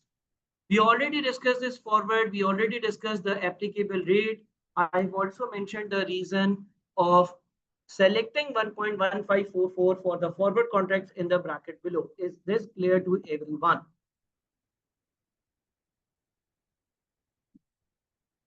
All right. Okay. So this was an easy part. Then comes the future. Now tell me whether we will use, there are two methods in the future. Lock-in rate. And second method is leave the transaction at risk. Buy now, sell later, sell now, buy later. Which method will we apply? We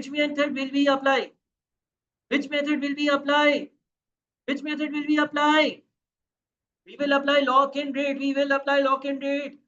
In part A, we need to apply lock-in rate. Logic. Reason.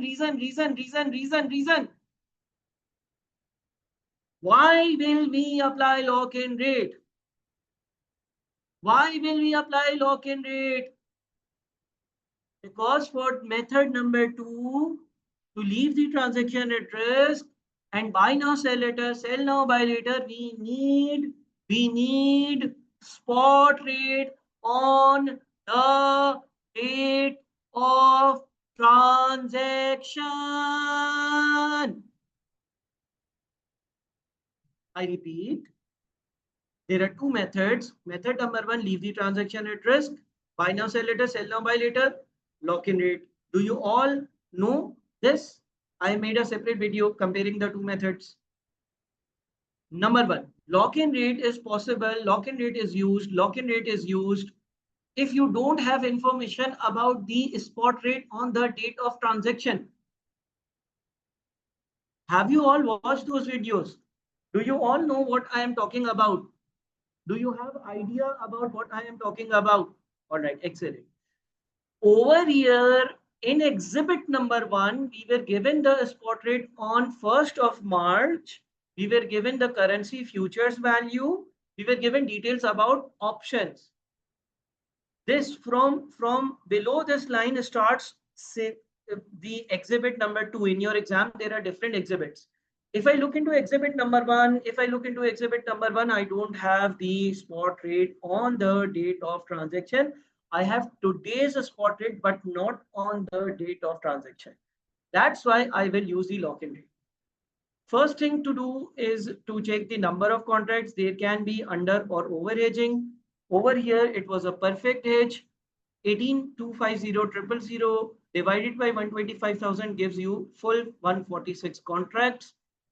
Okay, now in order to calculate lock-in rate, you either need 2 future rates or 1 spot and 1 future. So in this question, we have 1 spot and we have 1 future. Now, which spot rate will I select? In order to calculate lock-in rate, will I select 1.1483 or will I select 1.1497? Why 1.1497? Again, the dealer will always take advantage. If I go to the dealer and tell him I want €1, he will ask me for more dollars. More dollar means $1.1497. So, and the second thing is the futures value, that is 1.1560. The difference between the two is 0.06063 and the months are 7. March, April, May, June, July, August and September. So the monthly change is 0.0009.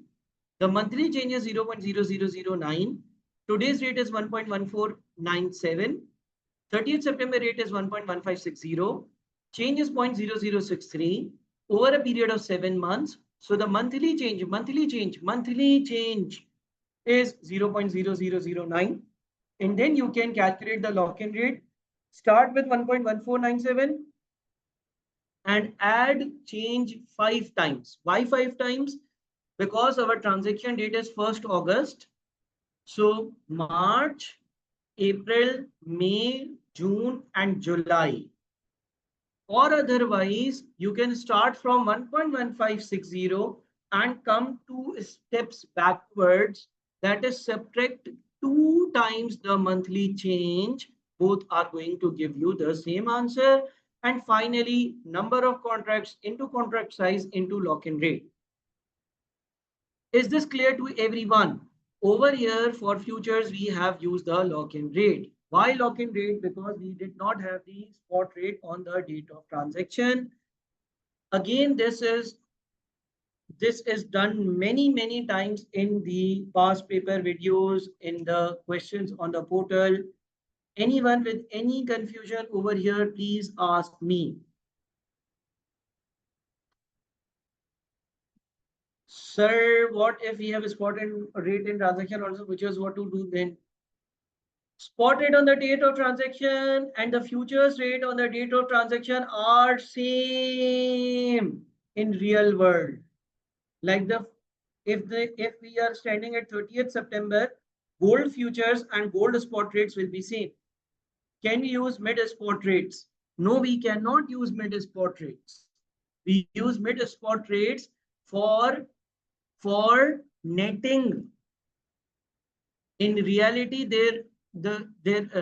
nothing as mid spot rate exists. It is just an average when one company from the same group is setting off its balance with the other. Shall we use lock-in rate still, or use method number 2? If you are given with the spot rate on the date of transaction, you will use the second method. How do we calculate under or over hedge? Under or over hedge, in this question, we don't have under or over hedge. We will do one more question today in which I will discuss under or over hedge. In this question, we don't have under or over hedge. It's a perfect hedge.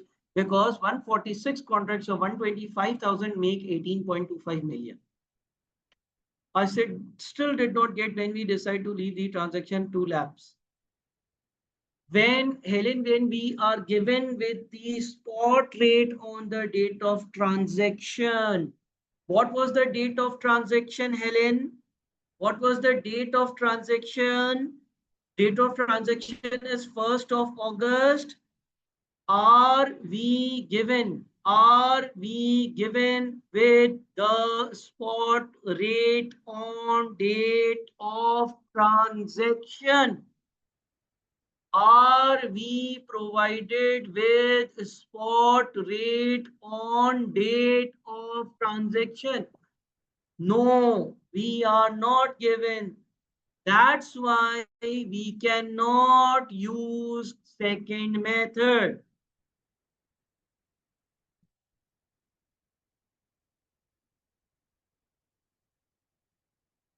Okay. So over here we are using lock-in rate in the same question, after some minutes, after some moments, we will do the second method as well. So if you want to compare both, wait for a while. Okay. All right. Is this clear to everyone? Please quick. You can review this file as well. This is available to everyone, so you can re-review it later as well. Okay, moving to the options. Number of contracts will be same because contract size is 125,000. Hedge currency is same. Now, call option. Why call option? We need to buy contract currency. If we need to buy contract currency, we go for a call option. September 1st contracts after date of transaction.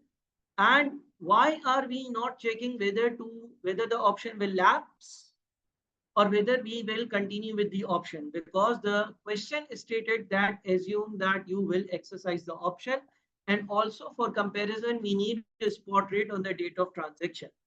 So there are 146 contracts.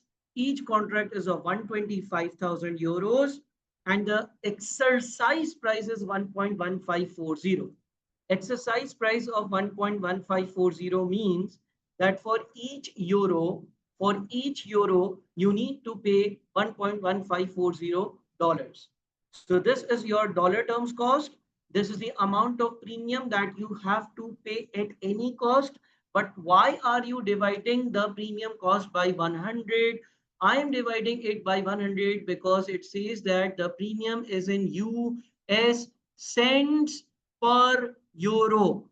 So this 0.69 is not dollar, it is cents. In order to convert cents into dollars, you divide it by 100. So 125,000 multiplied by 146 multiplied by 0.69 divided by 100. Okay, what if the contract currency is in US dollars? How we will calculate premium? We will have to convert the premium into the local currency on the spot rate of today. It is tested many times in past papers. Sometimes the premium cost is given in foreign currency. So in that case, you convert the premium of the foreign currency into local currency. But since premium is paid today, we do the conversions at today's rate. We will use today's spot rate. If the premium is given in foreign currency, we will need to convert it into our local currency using today's rate. We need to buy some foreign currency today to pay the premium. But in this scenario, premium was already in the local currency. Both are our costs, so I added them together. Okay, is it clear? Is this clear to everyone?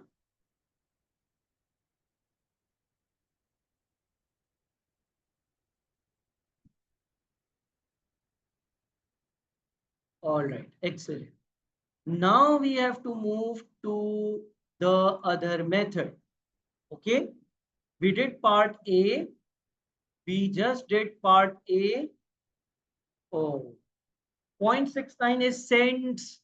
There are 100 cents in $1. In order to convert cents into dollars, you divide it by 100. All right. Now, if I read the second part of the question, yes, it was given, Manu, it is exercise price. Please review the question.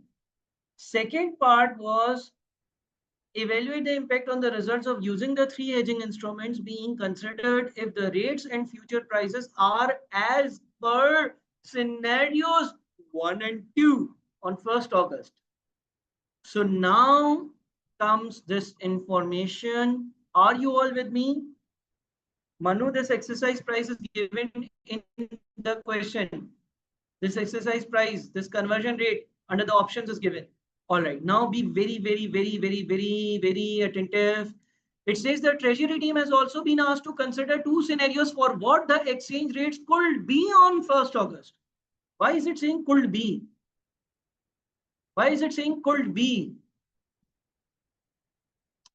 The treasury team has also been asked to consider two scenarios for what the exchanges could be on 1st August. Why is it saying could be on 1st August? Because quickly.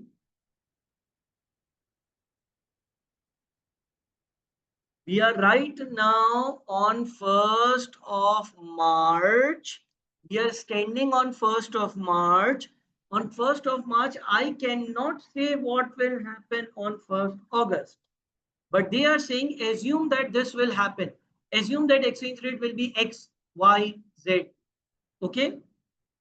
The Treasury Department has also been asked to consider two scenarios for what the exchange rates could be on 1st of August and also the significance of basis risk in deciding how the risk should be hedged. The scenarios are as follows. Scenario number one.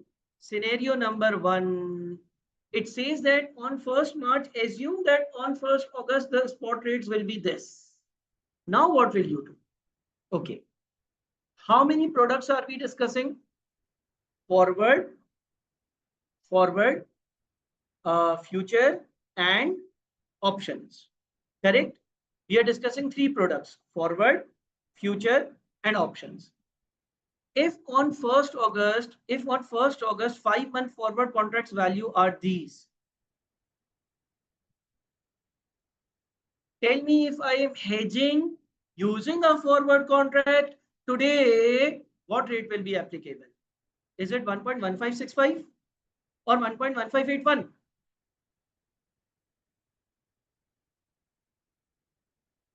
Same means,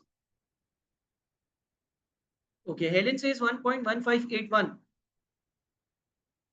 Irrelevant. You have to be very careful.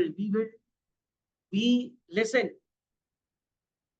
This data is the data that will be applicable on 1st August. If on 1st August I enter into a forward contract for 5 months, if on 1st August I enter into a forward contract for 5 months, if on 1st August I enter into a forward contract for 5 months, it means that August, September, October, November, December. It means that this rate will be applicable for 1st January transactions. August, September, October, November, December. So this is irrelevant. They are saying that assume on 1st August XYZ information was available to you. What will you do under the forwards? Under the forwards, we will do nothing, because under the forwards, we have locked ourselves already using these rates. Okay. Our transaction date is 1st August. On 1st March, we did a forward contract. On 1st March, if we do a 5-month forward contract, it means that the applicability is on 1st of August. So under the forwards, it's easy. Today we have locked ourselves into a rate.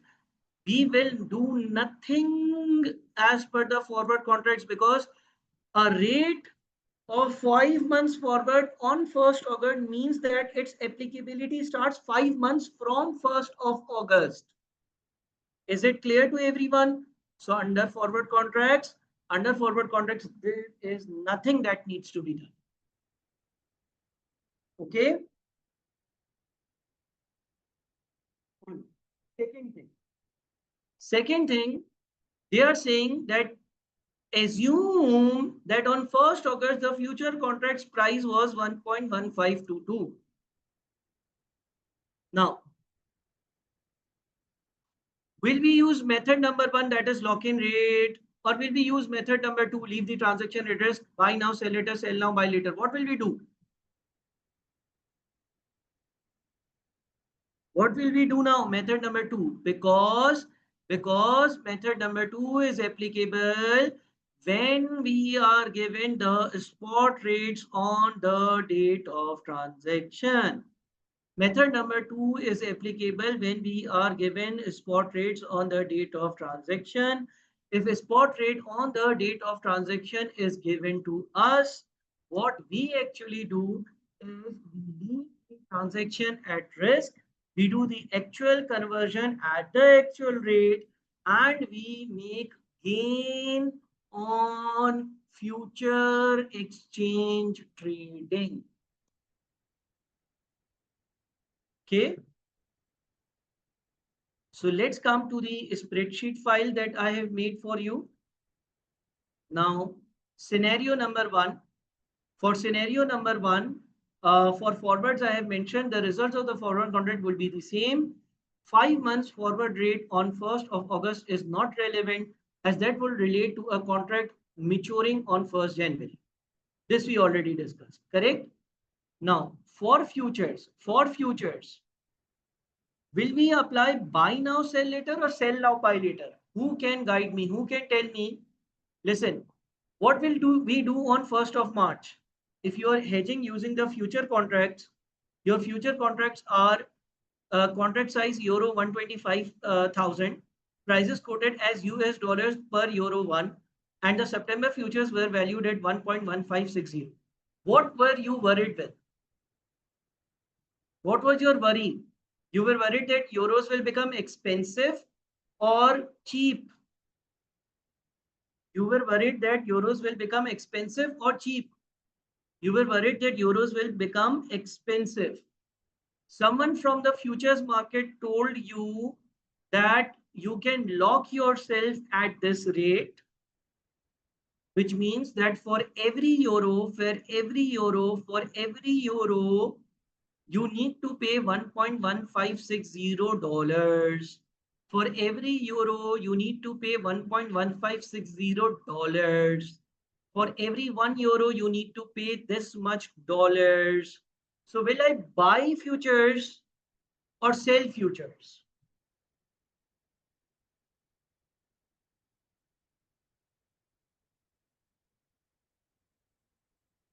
Buy futures. Reason, because I expect this rate to, because I expect that this rate will buy futures, correct? Yeah. So what we did on 1st of March, is that we bought at 1.1560.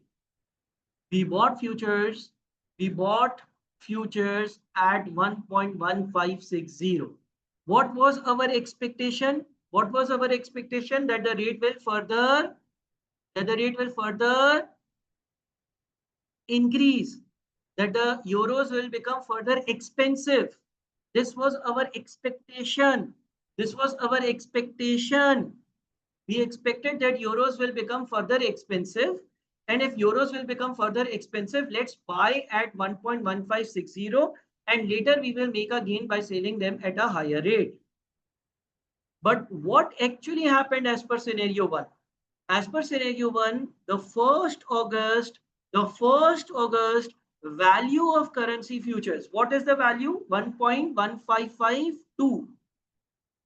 You were expecting it to increase further, but actually it decreased. So sometimes when you enter into a hedging instrument, things may not turn out the way that you expected. You expected that euros will become further expensive, but in reality, the prices decreased. So you bought the futures at 1.1560, but now you have to sell them to close the deal, on 1st of August for 1.1552, making a loss on futures of 0.0008.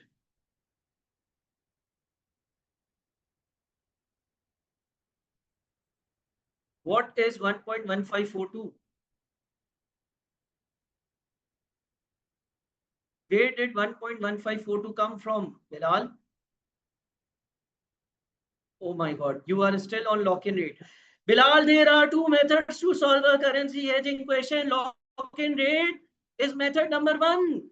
We use lock-in rate when the spot rate on the date of transaction is not given. We use method number two when a spot rate on the date of transaction is given. I've been emphasizing it for the past 30-40 minutes. Bilal. In scenario number one, you have been provided a spot rate on the date of transaction. If you are given a spot rate on the date of transaction, you don't use the lock-in rate. You buy now, sell later, sell now, buy later on the futures market and convert your currency at a spot rate. Okay, Bilal?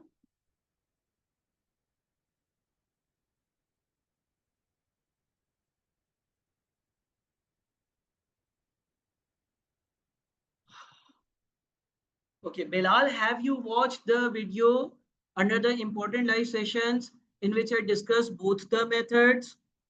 Method number one, lock-in rate. Method number two, leave the transaction at risk. Buy now, sell later. Okay. We listen, Bilal. Today is 1st of March. Today is 1st of March. Today is 1st of March. Yes or no? Okay. On 1st of March, you will go to the futures market and buy the futures at 1.1560. Yes or no? Do you understand that you are entering into a futures position? You are opening a futures position at 1.1560. Why? Because you are worried that the rates will further make things expensive. So on 1st March, you opened your futures position at 1.1560. Is this clear to everyone? On 1st March, you opened your position at 1.1560. Then you expected that it will further increase. You expected it will further increase. But in the question, you are given data for 1st August as well. In the question, you are given data for 1st August as well. The question says that on 1st of August, the date of transaction, the currency futures are valued at 1.1552. Now, in order to close the transaction, if you buy now, you have to sell later. If you sell now, you have to buy later. So in order to close the transaction, you have to sell at 1.1552. You are making loss on futures of 0.0008. This is not common, but in this question, you are making a loss of $0.0008 per euro because you expected that this value will increase, but unfortunately, this value decreased. So you bought at a higher rate, sold at a lower rate, and made a loss. Your total loss is 125,000 into 146 into 0.0008, that is 14,600. How many of you are clear about this loss? Is this clear? Okay. So you made a loss of 14,600. And under method number two, this is the futures trading, buy now, sell later, sell now, buy later. The second thing is to convert the currency at the prevailing spot rate. So the second thing which you did is that you converted the currency at prevailing spot rate. Now the prevailing spot rate, that is the spot rate on 1st August, is 1.1534. Again, I am not using 1.1519 because when I go to the dealer and I want to buy euros, he will ask me for more dollars. More dollars means 1.1534. So 118.25 million are converted at a rate of 1.1534 and my total cost turns out to be this much. Is this clear? Please, I need some participation so that I know that you all are alive, you are listening, you are able to absorb. Is it difficult or easy?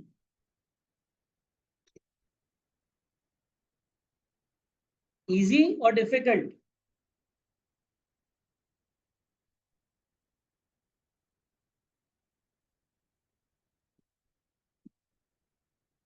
Easy cult? Clear but not easy. Easy peasy. Okay.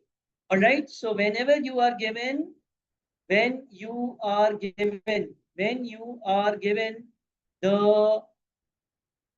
exchange rate on the date of transaction, when you are given the exchange rate on the date of transaction, you will do the futures trading. Where did we get the This is the spot conversion rate on 1st of August. Read over here. Spot as at 1st of August. Spot as at 1st of August. 1.159, 1.153. So I am selecting the high rate because the dealer always takes the advantage. All right. Okay. Now option contracts. Option contracts. What was the option exercise price? What was the option exercise price? 1.1540 agreed. Option exercise price is 1.1540. Now, practically what will happen on 1st August, on 1st August, I will compare exercise price with the spot price. Practically, I will compare the options exercise price with the spot price. So as per option contract, you can get €1 for $1.1540. As per as per the question, you can get €1 under the option contract for 1.1540 US dollars. As per scenario number 1, you can get €1 on 1st August for $1.1534 only. Which one is cheaper? Is the option exercise price cheaper or is the rate on 1st of August cheaper? Which one is cheaper? This or this? Spot rate is cheaper. So will you exercise the option or will you let the option lapse? We will let the option lapse. So this is what's happening under the scenario let the option lapse as the spot rate on date of transaction is cheaper. So we will convert 18.25 million at the spot rate. However, we need to pay the premium. Premium is paid on day 1 and premium is the cost that you have to pay come what happen. Is this clear to everyone? Quickly. Done? Okay. Scenario 2. There was one more scenario given. Scenario 2. What is scenario 2? Exchange rates quoted as US dollars per euro 1. Spot rate on 1st August. 5 months forward. Currency futures. And the futures value is given. Again, we have to do similar things. For forward, we will do nothing. Agreed? For forward contract, we will do nothing. For forward contract, we will do nothing. Because a 5 months forward contract on 1st of August means it is starting on 1st of January.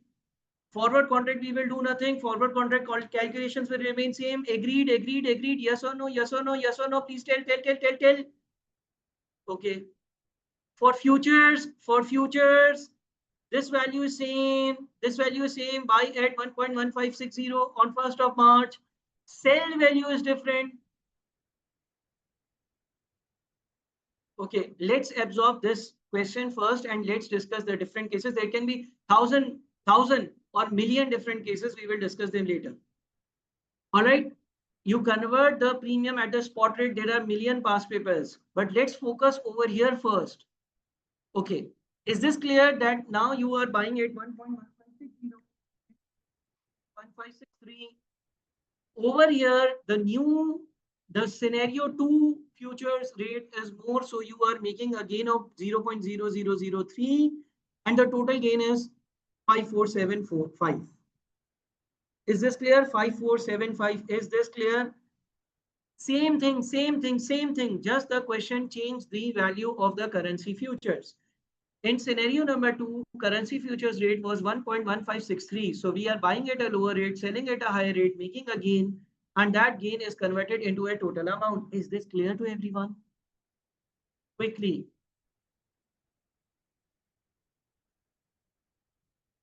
Okay. Yes, Mars, we will give, I will give you all a break.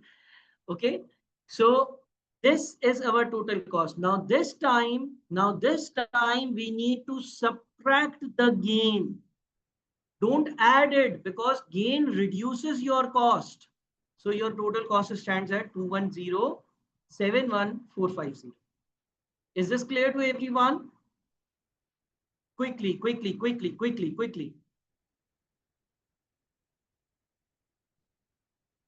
And then the last thing is about the options. Under the options, this time we are exercising the option. Why are we exercising the option? We are exercising the option because in scenario number 2, the spot rate was 1.1549 and the options exercise rate is 1.1540. Sorry, is it 1.49? We will exercise the option because the spot rate is more. So this is what we get under the option contract. That's it. Okay. Now there was some small theory. Let's just cover the theory in a couple of minutes. You all have this, correct? You all have this Excel file with you, correct? Yes or no? Yes or no? Yes or no? Okay. There are two theories. Explain what is meant by basis and basis risk and discuss the impact of basis risk on the hedging decisions. And then explain the reasons why local treasury functions may be established. Again, go to the Google Drive, go to the same folder, download the relevant PDF answer file, give it a read, and let's come back after a 5 minutes break. How much break do you all need? We have to do one more question today. Okay. We are done with Fitzharris and Fromberg. Now it is time to do Bullion Company. But I want you all to download everything relevant to these files. They are available on the Google Drive. I have emphasized 10 to 20 times in this session only. WhatsApp me at this number if you don't have the Google Drive link. Go to the Google Drive, past papers and relevant materials tab. Go to the relevant folder and download all the files. Download all the files. There are around 3-4 files for this, 3-4 files for this, and 5 or 6 files for this. Download the most recent files as well. We are going to discuss March 2020 Bullion Company right after the break. And let's take a 15 minutes break, a 10 minutes break, 10 minutes break. In fact, let's take a 10 minutes break and let's come back after 10 minutes. Okay.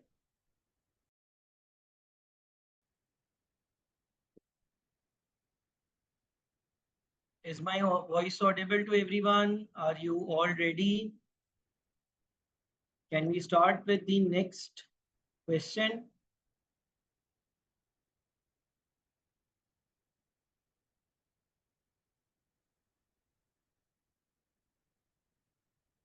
Okay.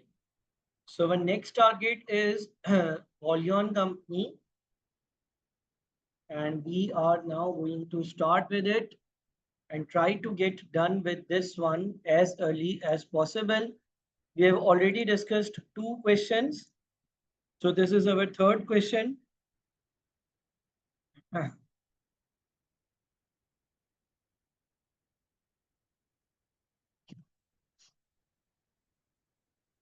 All right. So this is the question. Please do make sure that you have all the relevant links with you and you have downloaded all the material. And if you have any confusions, you can let me know over WhatsApp. But I will start replying to WhatsApp messages from tomorrow. Today, I have another session after this one, and you already have a lot of things. Okay, again for Anmol Excel file, it is on the Google Drive. I have probably guided students at least 30-40 times. Go to the Google Drive, go to the past papers and relevant material folder, go to March 2020 and go to question number 2 and download the files. I have also demonstrated it online initially in the start of the lesson. So I believe you have just joined it. So you can WhatsApp me on my number. I have also shown my WhatsApp number on the screen. Let's now start with this question. Are you all ready? Okay, so this question is Bullion company is based in the Eurozone and manufactures components for agricultural machinery. The company is financed by a combination of debt and equity, having obtained a listing 5 years ago. In addition to the founders' equity stake, the shareholders consist of pension funds and other institutional investors. Until recently, sales have been generated exclusively within the Eurozone area, but the directors are keen to expand and have identified North America as a key export market. The company recently completed its first sale to a customer based in the United States, although payment will not be received for another 6 months. Is this the case of payment or receipt? Quickly, everyone, please participate. Let me know, is this case about payment or receipt? Receipt. What is the local currency? Local currency will be euros because you are in Eurozone. What will be the foreign currency? Foreign currency will be dollars because the receipts are from United States. Hedging policy and key stakeholders. At a recent board meeting, Bullion Company's finance director argued that the expansion into foreign market creates the need for a formal hedging policy and that shareholders' value would be enhanced if this policy was communicated to the company's other stakeholders. However, Bollinger Company's chief executive officer disagreed with the finance director on the following grounds. First, existing shareholders are already well diversified and will therefore not benefit from additional risk reduction hedging strategies. Second, there is no obvious benefit to shareholders' value by communicating the hedging policy to other stakeholders such as debt providers, employees, customers, and suppliers. You have been asked to provide a rationale for the finance director's comments in advance for the next meeting. This is a theoretical area. I will provide you the summary. In fact, it is on the Google Drive. Read it a couple of times. Read ACCA answer a couple of times. This is not a very straightforward theory. But if you read it a couple of times, I assume that you will be able to write something. ACC answers are very detailed. Don't worry about them. If you write 50% of what they write, you are on track. In last class, we discussed the marking scheme as well. We discussed how you get professional marks. Do keep those points in your mind while writing the theory. And this is the main question. Today's date, very important, is this 1st March. You will receive 18.6 million. On 31st of August, this is transaction date. So how many months? March, April, May, June, July, August. 6 months. Do you all agree? Am I clear and audible and loud and the screen is visible and everything is okay till now? We are going in a slightly quicker pace because we have already done 2 questions. Finance director is keen to minimize the company's exposure to foreign exchange risk and has identified forward contracts, exchange traded futures, and options as a way of achieving this objective. The following quotations have been obtained. Exchange rates quoted as a euro per US dollar 1, spot and 6 months forward. Now, if we go for a forward contract, which rates will be applicable?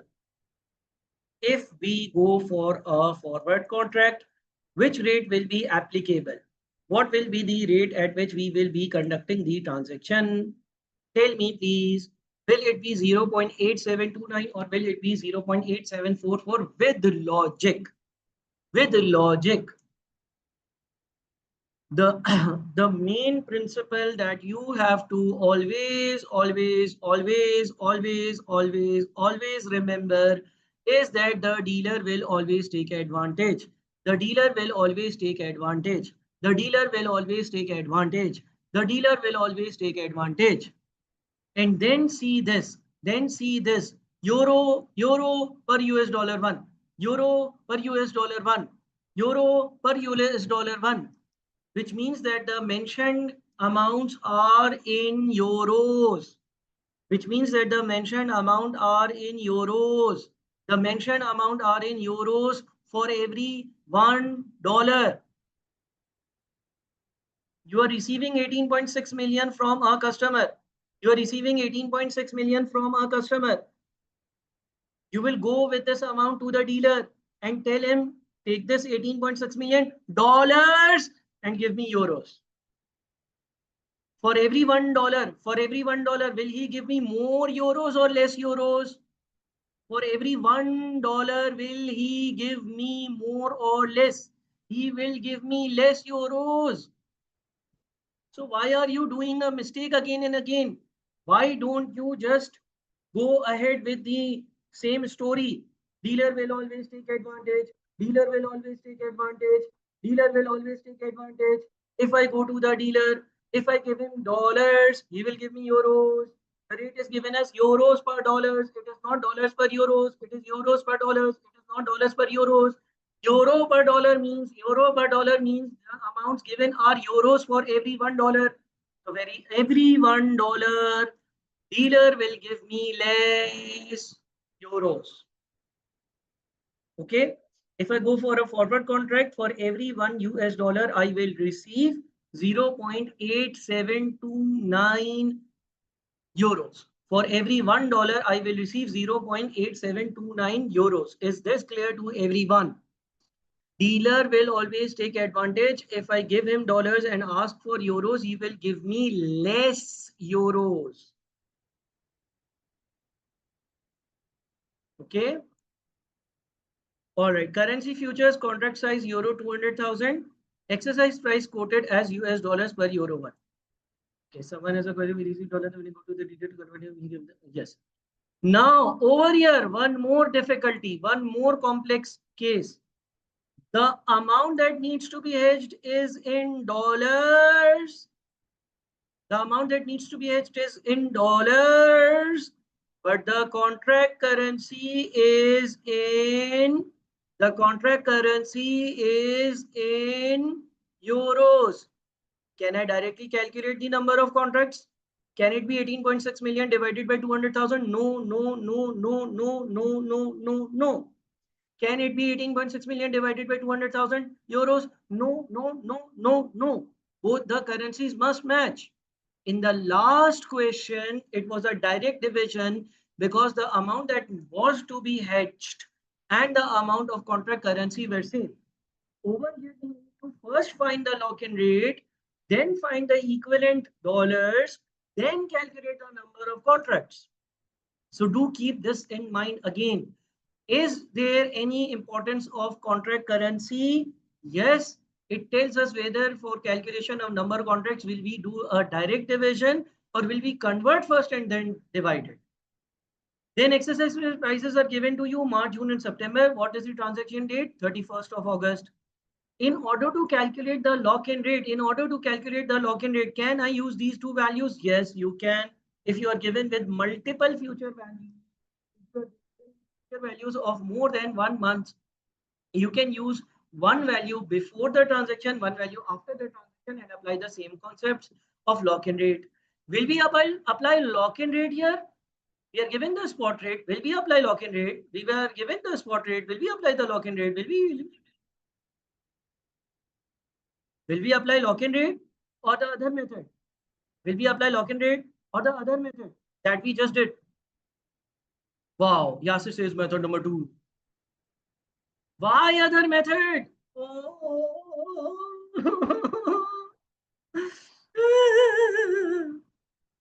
Why other method?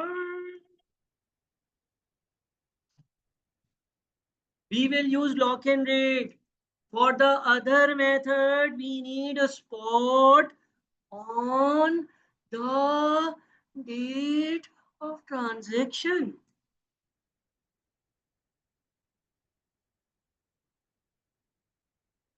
I will cry seriously. At least 10 times in today's session, we have discussed this. For the other method, we need spot rate on the date of transaction. This is not the spot rate on the date of transaction. This is not the date of, this is not the spot rate on the date of transaction. This is a spot rate today. Okay. All right. So moving forward, currency options, contract sizes again in euros. So you have to be careful. And will we go for a call option or a put option? Will we go for a call option or a put option? Call or put, call or put, call or put. Why, call, why not put, why not put, why not put, why not put, why call, why call, why call, why call. Call, because, what? How do we decide call or put? How do we decide call or put? How do we decide call or put? We need euros. We will go for a call. In interest rate hedging, things are different. In interest rate hedging, things are different. Over here in currency hedging, we look into the contract currency. If we want contract currency, we go for a call option. If we want to sell contract currency, we go for a put option. Here we need euros. Contract currency is euros. We will go for a call option. Okay. Again, select the first option contracts after the transaction date. Exercise price is only 1.1420. What if more than one exercise prices were given? Will we do the question twice, thrice, depending upon the number of exercise prices? We will do it. We will do it. We will not select. We will not select one exercise price because exercise price comparison. So one of the options may look better as compared to other based on exercise price, but then there is a premium as well. Yes, if the premiums are same for all exercise prices, which will never happen, in that case, you can do one working comparing both exercise prices. But generally, if there are more than one option information, more than one exercise prices given, you have to do it again and again. Assume future and option contracts mature at the month end and that there is no basis risk. The number of contracts to be used should be rounded down, rounded down. The number of contracts should be rounded down. Oh my God. The number of contracts to be used should be rounded down to the nearest whole numbers and calculations. Rounded down, rounded down, rounded down, rounded down.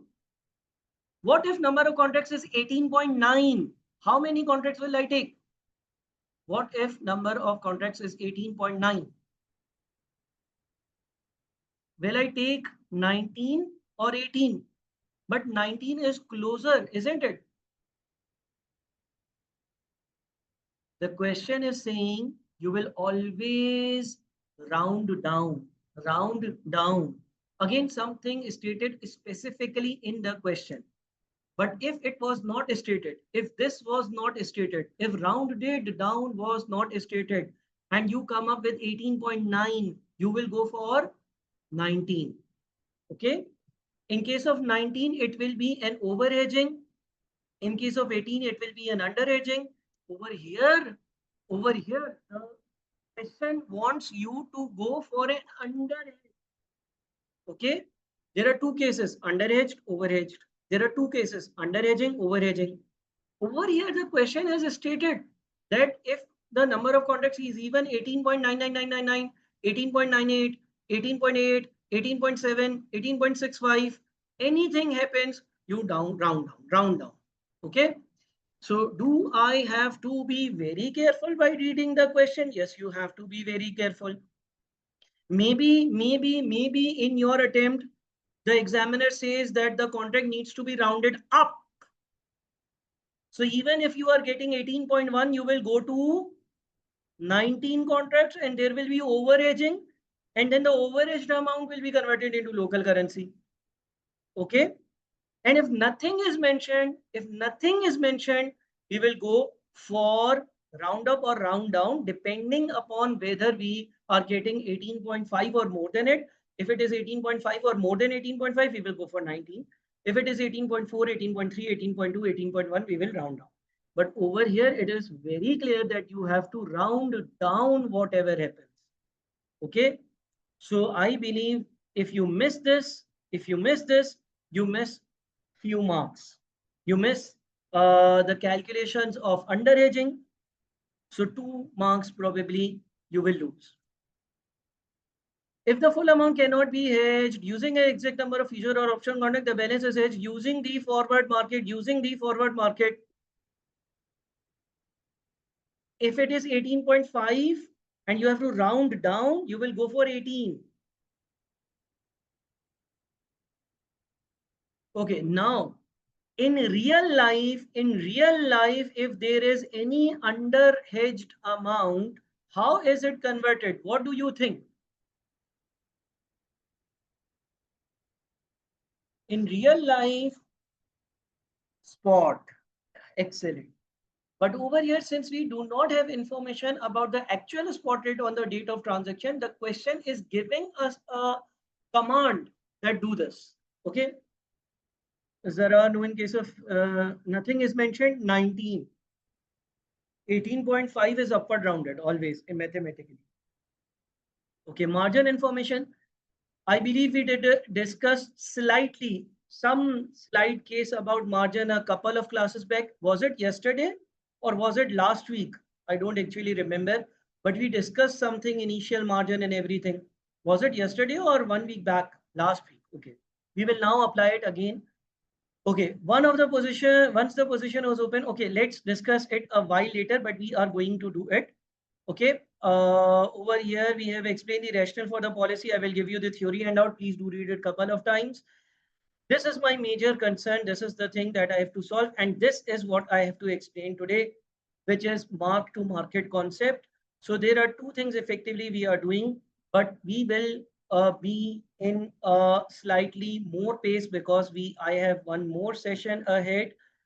You have the voice notes for this question as well. You have the Excel file for this question as well. Over here, I have summarized some information. Today's date is 1st of March. Receipt date is 31st August. Amount is 18.6 million. We have to convert dollars into euros. And the forward rate applicable to us will be uh, the dealer will ask us, the dealer will give us less euros for every dollar. So till this point, is it clear? 18.6 million, we are receiving $18.6 million, which are converted at 0.8729. Now over here, some students even have a confusion when to multiply and when to divide. Are you someone who faces a challenge to understand when 18.6 million is to be divided by 0.8729 and when 18.6 million needs to be multiplied by 18.8729? There is a video under the mini concepts tab describing this problem, but you have to use your brain, your common sense. $1 is giving you 0.8729. Okay, $1 is giving you 0.8729 euros. So how many euros will I get if I give 18.6 million dollars? Simply multiply, correct? Yes, unitary approach or common sense, very common. Or there is a video in the meaning concepts about this problem as well. All right, let's move further. Futures. Currency details are given to us. Different exercise prices were given to us. We will go for September futures first. Future right after the transaction date. Spot rate was given to us. And here we have actually done I'm not now repeating everything again. You can either pick one spot and a futures price, or you can pick the two futures prices and calculate the amount. So for example, if someone picks up the spot rate was 1.1485 today. And if you pick one of the September futures, so September futures value is 1.1422, and using that, you use the same logic. What is the logic? 1.1485 is becoming 1.1422. It is decreasing or increasing? Decreasing. 1.1485 is decreasing and becoming 1.1422 in how many months? 1, 2, 3, 4, 5, 6, 7. Again, 1.1485 is decreasing and it will become 1.1422 in 7 months. So the monthly decrease is negative 0.0009. Do you all understand this? In order to calculate lock-in rate, you can either use one spot and one future rate, or you can use two future rates. If I use the spot rate given in the question is 1.1485 and the September futures rate is 1.1422. So there is a decrease over a period of 7 months. So in order to calculate the monthly decrease divided by 7 gives you minus 0.0009. And if I have to calculate this value, this is 1 month above the last month. So I have added up the difference, or you can simply do it like this. Okay. Is it clear to everyone? The value is decreasing by 0.0009 every month. So 1.1485 minus this, then minus this, then minus this, minus this, minus this, minus this. Okay. Yes, you can use different approaches. Tables are generally made in interest rate hedging. You can do that working that we did in the last question as well, or you can pick two futures and do the predictions using that. Okay. This is something that we have discussed many times. That's why I am skipping this. This becomes this over a period of 7 months. You calculate monthly decrease and you decrease it 6 times to arrive at this value. Or otherwise, you pick the two futures values of 1.1449 and 1.1422. 1.1449 is 30th June value and 1.1422 is 30th September value. So this becomes this over a period of 1 to 3 months. So again, change divided by 3 and you keep on decreasing every time by the same amount. You come up with the lock-in rate. Now using the lock-in rate, you calculate the expected receipts. This is dollars. Okay, do remember that there were two different types of quotations being used. Did you notice? Did you notice that over here? Did you notice that over here it was quoted as euros per US dollar one? In the initial information, it was number of euros for every 1 US dollar. But when we came to currency futures, it is changed. The examiner wants to puzzle your mind. So they changed the quotation from euro to US dollar 1 to US dollars to euro 1. So now this value is US dollars for every 1 euro. Did you notice the change? Over here it is euro per US dollar 1. Over here it is US dollars per euro 1. So this is the reason that net receipts are now calculated as 18.6 million divided by the lock-in rate, which is 1.1431, because this is showing that you will get 1 euro for every 1.1431 US dollars. So we are finding out how many 1.1431 US dollars we have in 18.6 million. This is the expected receipt. We divide it by the contract size because the contract size and now the converted amount both are in euros. It comes out to be 1881.36. It is specified in the question to round down the contract, so we will go for 81 contracts. Is this clear till this point? Now we have to calculate the unhedged amount. How will we calculate unhedged amount? D2 is the total dollars, 18.6. 18.6 is the total amount of dollars that you were supposed to hedge, but only certain value is hedged. 81 contracts representing 200,000 euros each, converted at a rate of $1.1431 are hedged. So if I subtract the hedged amount from the total amount, I will get the unhedged amount. Is it clear? Everyone, please quickly let me know, is this clear? D2 is the total amount that were supposed to be hedged, or the total dollars that were supposed to be hedged, minus the dollars that are hedged using 81 contracts, 81 into euros into the conversion rate. This is actually in dollars as well, because you have applied conversion rate. So the net will tell you the unhedged amount, and unhedged amount is converted using the forward rate of 0.8729 that was mentioned in the question. Futures outcome is 81 contracts are giving you 200,000 euros each, and the total value is 16,271. Is it clear to everyone? Please quickly let me know. I am going slightly quicker because I have to wind up the class, but I hope that this is clear to everyone, because same thing we have done many times before as well. Is it clear? Please quickly confirm me.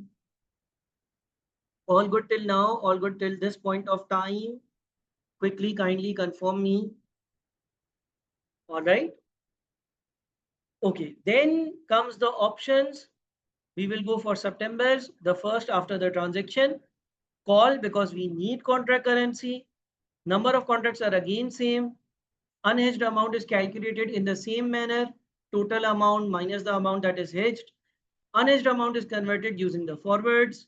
Option premium needs to be paid today. Option premium is in cents. So we are going for 81 contracts of 200,000 each. For each euro, we are paying a premium of 0.77 cents. This is in cents, so it is divided by 100. Okay, now for here, the premium is in US dollars, correct? 81 is the number of contracts. 81 into 200,000 gives us the total amount of euros that are hedged. And then multiplying it with D45. D45 is actually 0.77 cents. It was written that premium is in US cents per euro 1. For every euro 1 that you hedge, you have to pay a premium of 0.77. So 81 into 200,000 gives you the number of euros that are being hedged. Multiplied by 0.77 gives you the number of cents, or the amount of premium in cents. And cents is a foreign currency for us. Divided by 100 to convert it into dollars, because this is a cents value. So number of contracts into 200,000 gives you the total euros that are hedged. Multiplied by 0.77 over 100 gives you the amount of dollars premium, but in terms of dollars. And dollars is not our local currency. So in order to pay premium, in order to make the payment of premium, we need to buy dollars today. And in order to buy dollars today, we are given with today's spot rate somewhere in the question. Was it given? Yes. Spot rate is that if I want to buy, the spot rate is given as euros per US dollar 1. So if I want to buy dollar, for every dollar, how much euros do I need to give? In order to buy every $1, I need to pay 0.8711 euros. So this is what is happening over here. You are paying dollars today. In order to pay dollars today, you need to pay premium today. You need dollars to pay the premium, and you are buying dollars today at 0.8711. So this is the amount of premium. And when we exercise the option receipts are 162, and this is the total amount. Is this clear to everyone? Please be very quick. I will appreciate if you all are quick.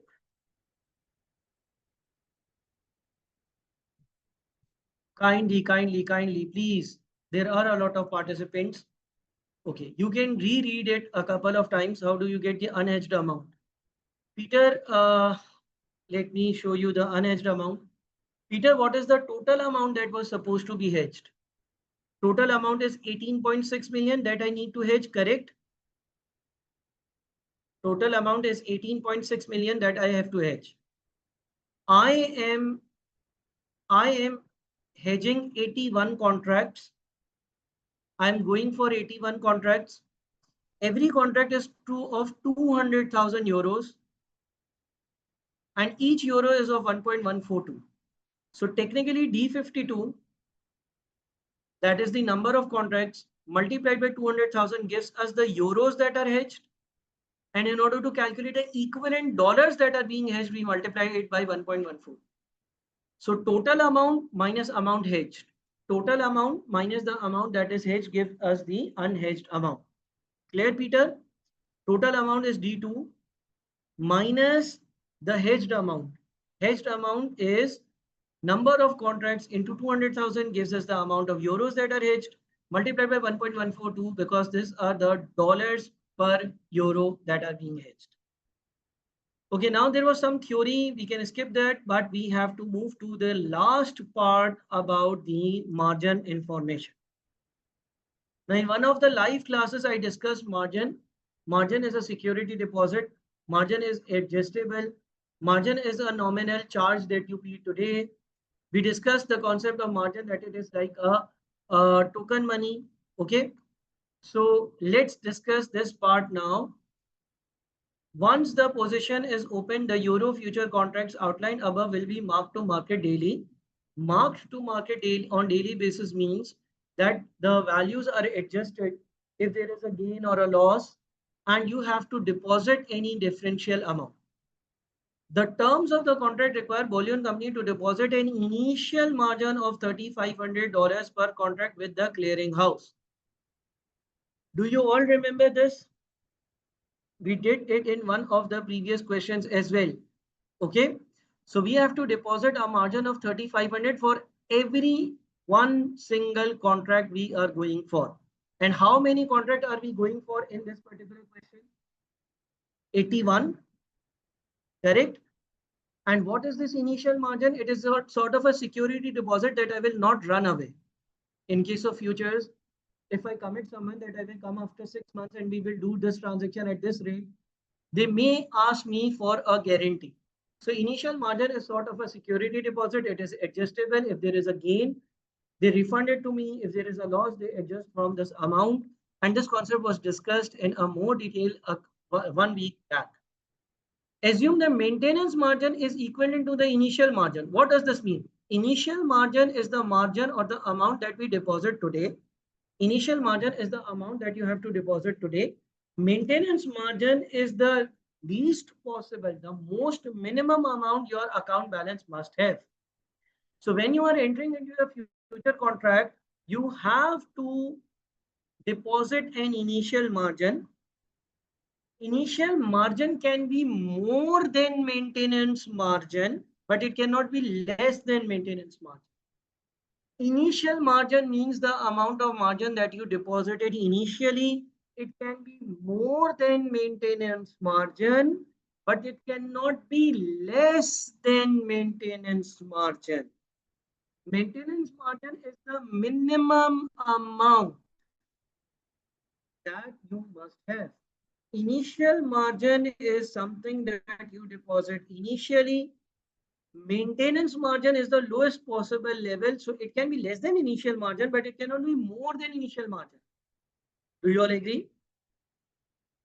The tick size on the contract is $0.0001. Most rubbish and pathetic thing I see in AFM. I've made a video about it. You must have knowledge about tick size and tick values, but you can do all the questions without tick size and tick value as well. But there is a video, there is a webinar I conducted last time in which you have the detailed value. I have shared links of that with you. It is on the portal as well. It is on the YouTube as well. Is my voice clear?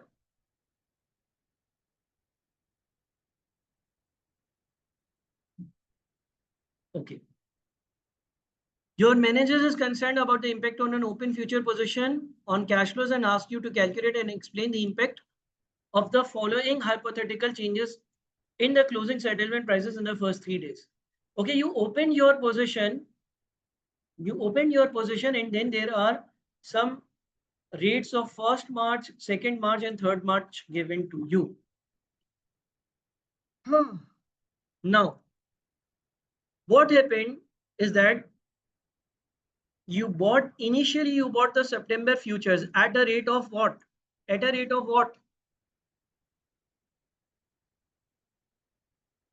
You bought September currency futures at a rate of 1.1422.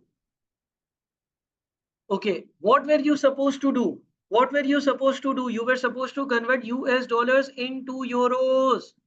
You were supposed to convert US dollars into euros. Correct? Yes or no? You were supposed to convert US dollars into euros. Entering into a future contract of 1.1422 means that you told the exchange that you will come on 30th September and you will exchange every 1.1422 dollars for 1 euro. Agreed? Yes or no? What was your expectation? What was your expectation? Will this value increase or decrease? What was your expectation? Will this value increase or decrease?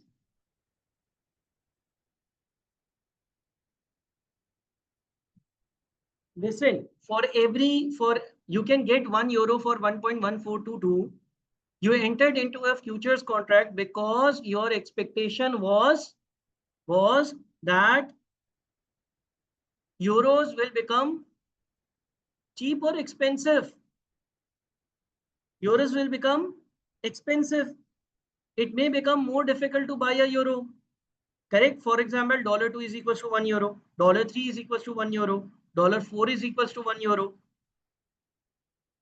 Is it correct? Entering into the futures at a rate of 1.1422 means that to lock your transaction at this rate, although we buy and sell in the futures market, we don't do the transaction properly, like we don't conduct the transaction, we close the deal before that. But this was your expectation and you were worried about this. You were worried that what if the exchange rate is such that euros become more expensive, my local currency becomes more valuable. If my local currency becomes more valuable, I will receive less local currency for the future currency. Is it clear? Is this clear? Okay. Okay, this was morning of 1st of March. This was morning of 1st of March. On the morning of 1st of March, you purchased this. Now what happened? Now suddenly closing settlement prices means at the end of the particular day. Closing means at the end of the day. So at the end of the day, let me open the answer here as well.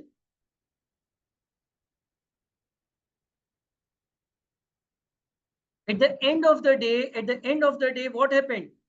At the end of the day, the settlement rates changed. At the end of the day, the settlement rates changed.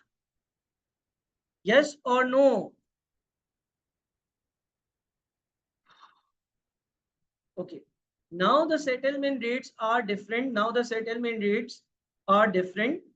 And the settlement rates are 1.1410. So do you think that things went as per your expectation? Do you think that things went as per your expectation? Now the rate is US dollar 1.140 per euro 1. Do you think that things are going as per your expectation? What did you expect? Why did you enter into a futures at this value? Because you wanted to lock this rate. You were worried that the local currency will become more expensive. Maybe it will move to $2, US dollars 2 per euro 1.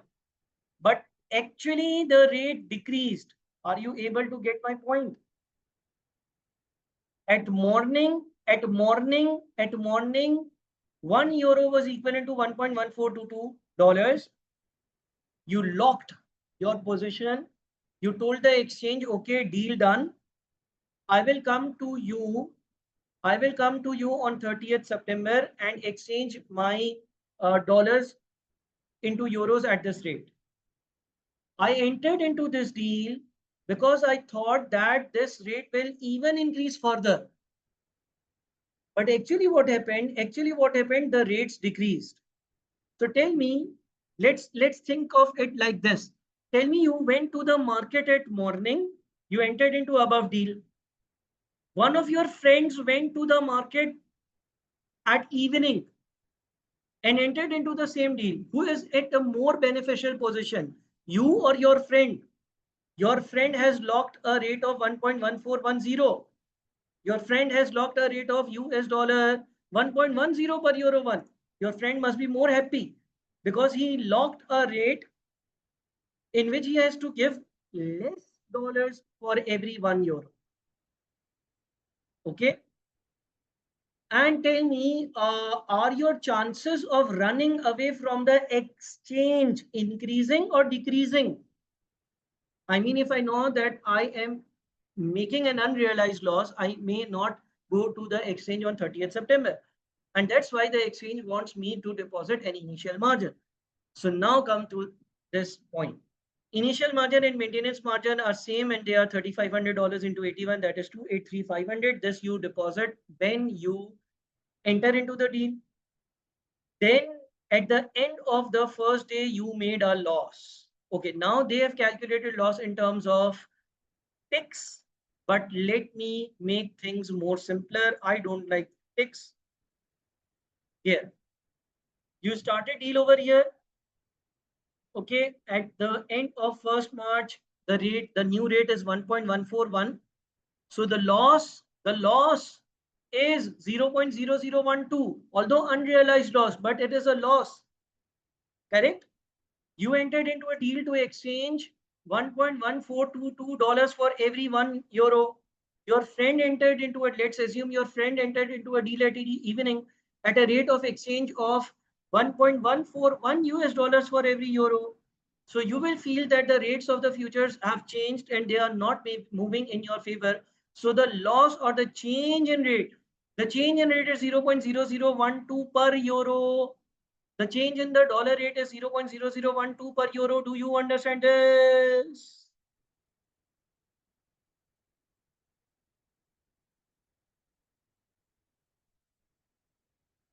Yes, there is a chance, Jui. Okay, so this is a change. There were 81 contracts of 200,000 euros each, and this is the total loss. 81 into 200,000 gives you the total number of euros that you were hedging, and 0.0012 is a loss in terms of dollars for every 1 euro. Now, is this clear to everyone? This loss of minus 19440. Quickly.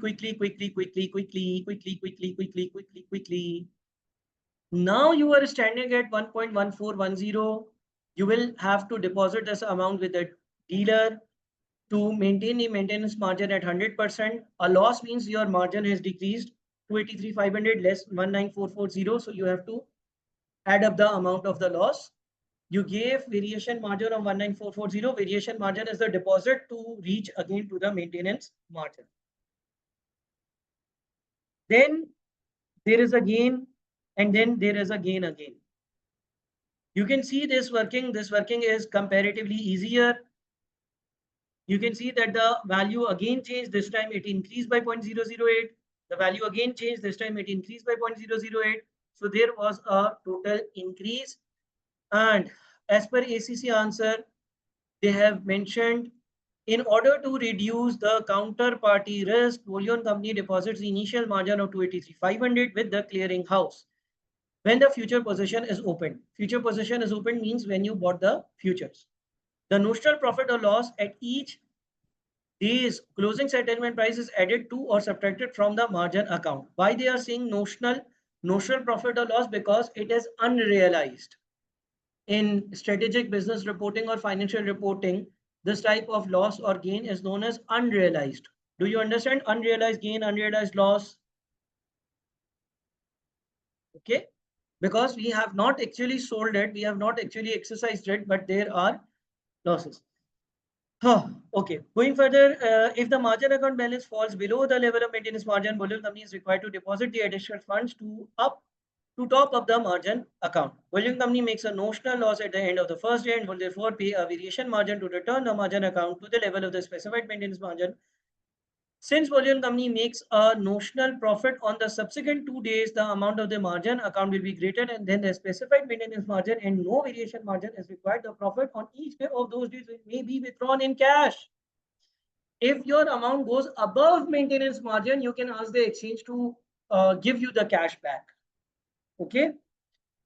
All right. So I have one more session now coming ahead. So I have to look into things for it and start that session as well.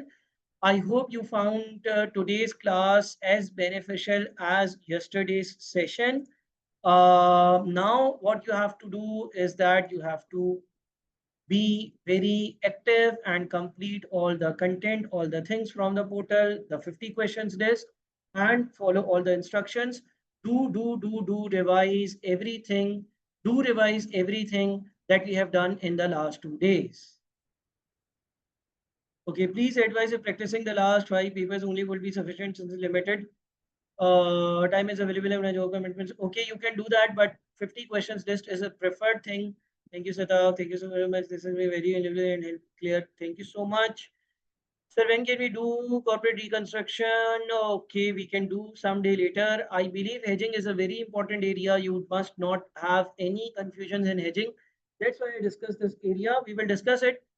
You have to follow this plan. You have to follow this plan. So what's next? What's next? 11 and 12, you will watch the previous sessions. On 12, you have a practice session as well. So when is our next class? Our next class is on Tuesday. Okay, practice session live on 12th of August and 12th of August is Tuesday. So we are going to meet again on 12th of August. It will be probably 7 or 8 p.m. UAE time. I will confirm it. So this is the next time we are meeting. That is on 12th of August. Till then, make sure that you make best possible use of time. I know I am not able to respond to everyone's WhatsApp message. That's why I have taken lengthy and long live classes so that we can do 2 or 3 questions. Yes, we can do them, Hamad, but I appreciate if you cover things at your own as well. Is that possible? Class in evening? Yes, that class will be in evening, 7 or 8 p.m. Weekdays on opportunity, you can watch the recordings. All right, I need some time to prepare some more for the next session. So thank you so much, everyone. I will not be able to check the WhatsApp today probably, but tomorrow I will try to reply everyone at morning. And please note down my number as well from the screen and see you later. Bye.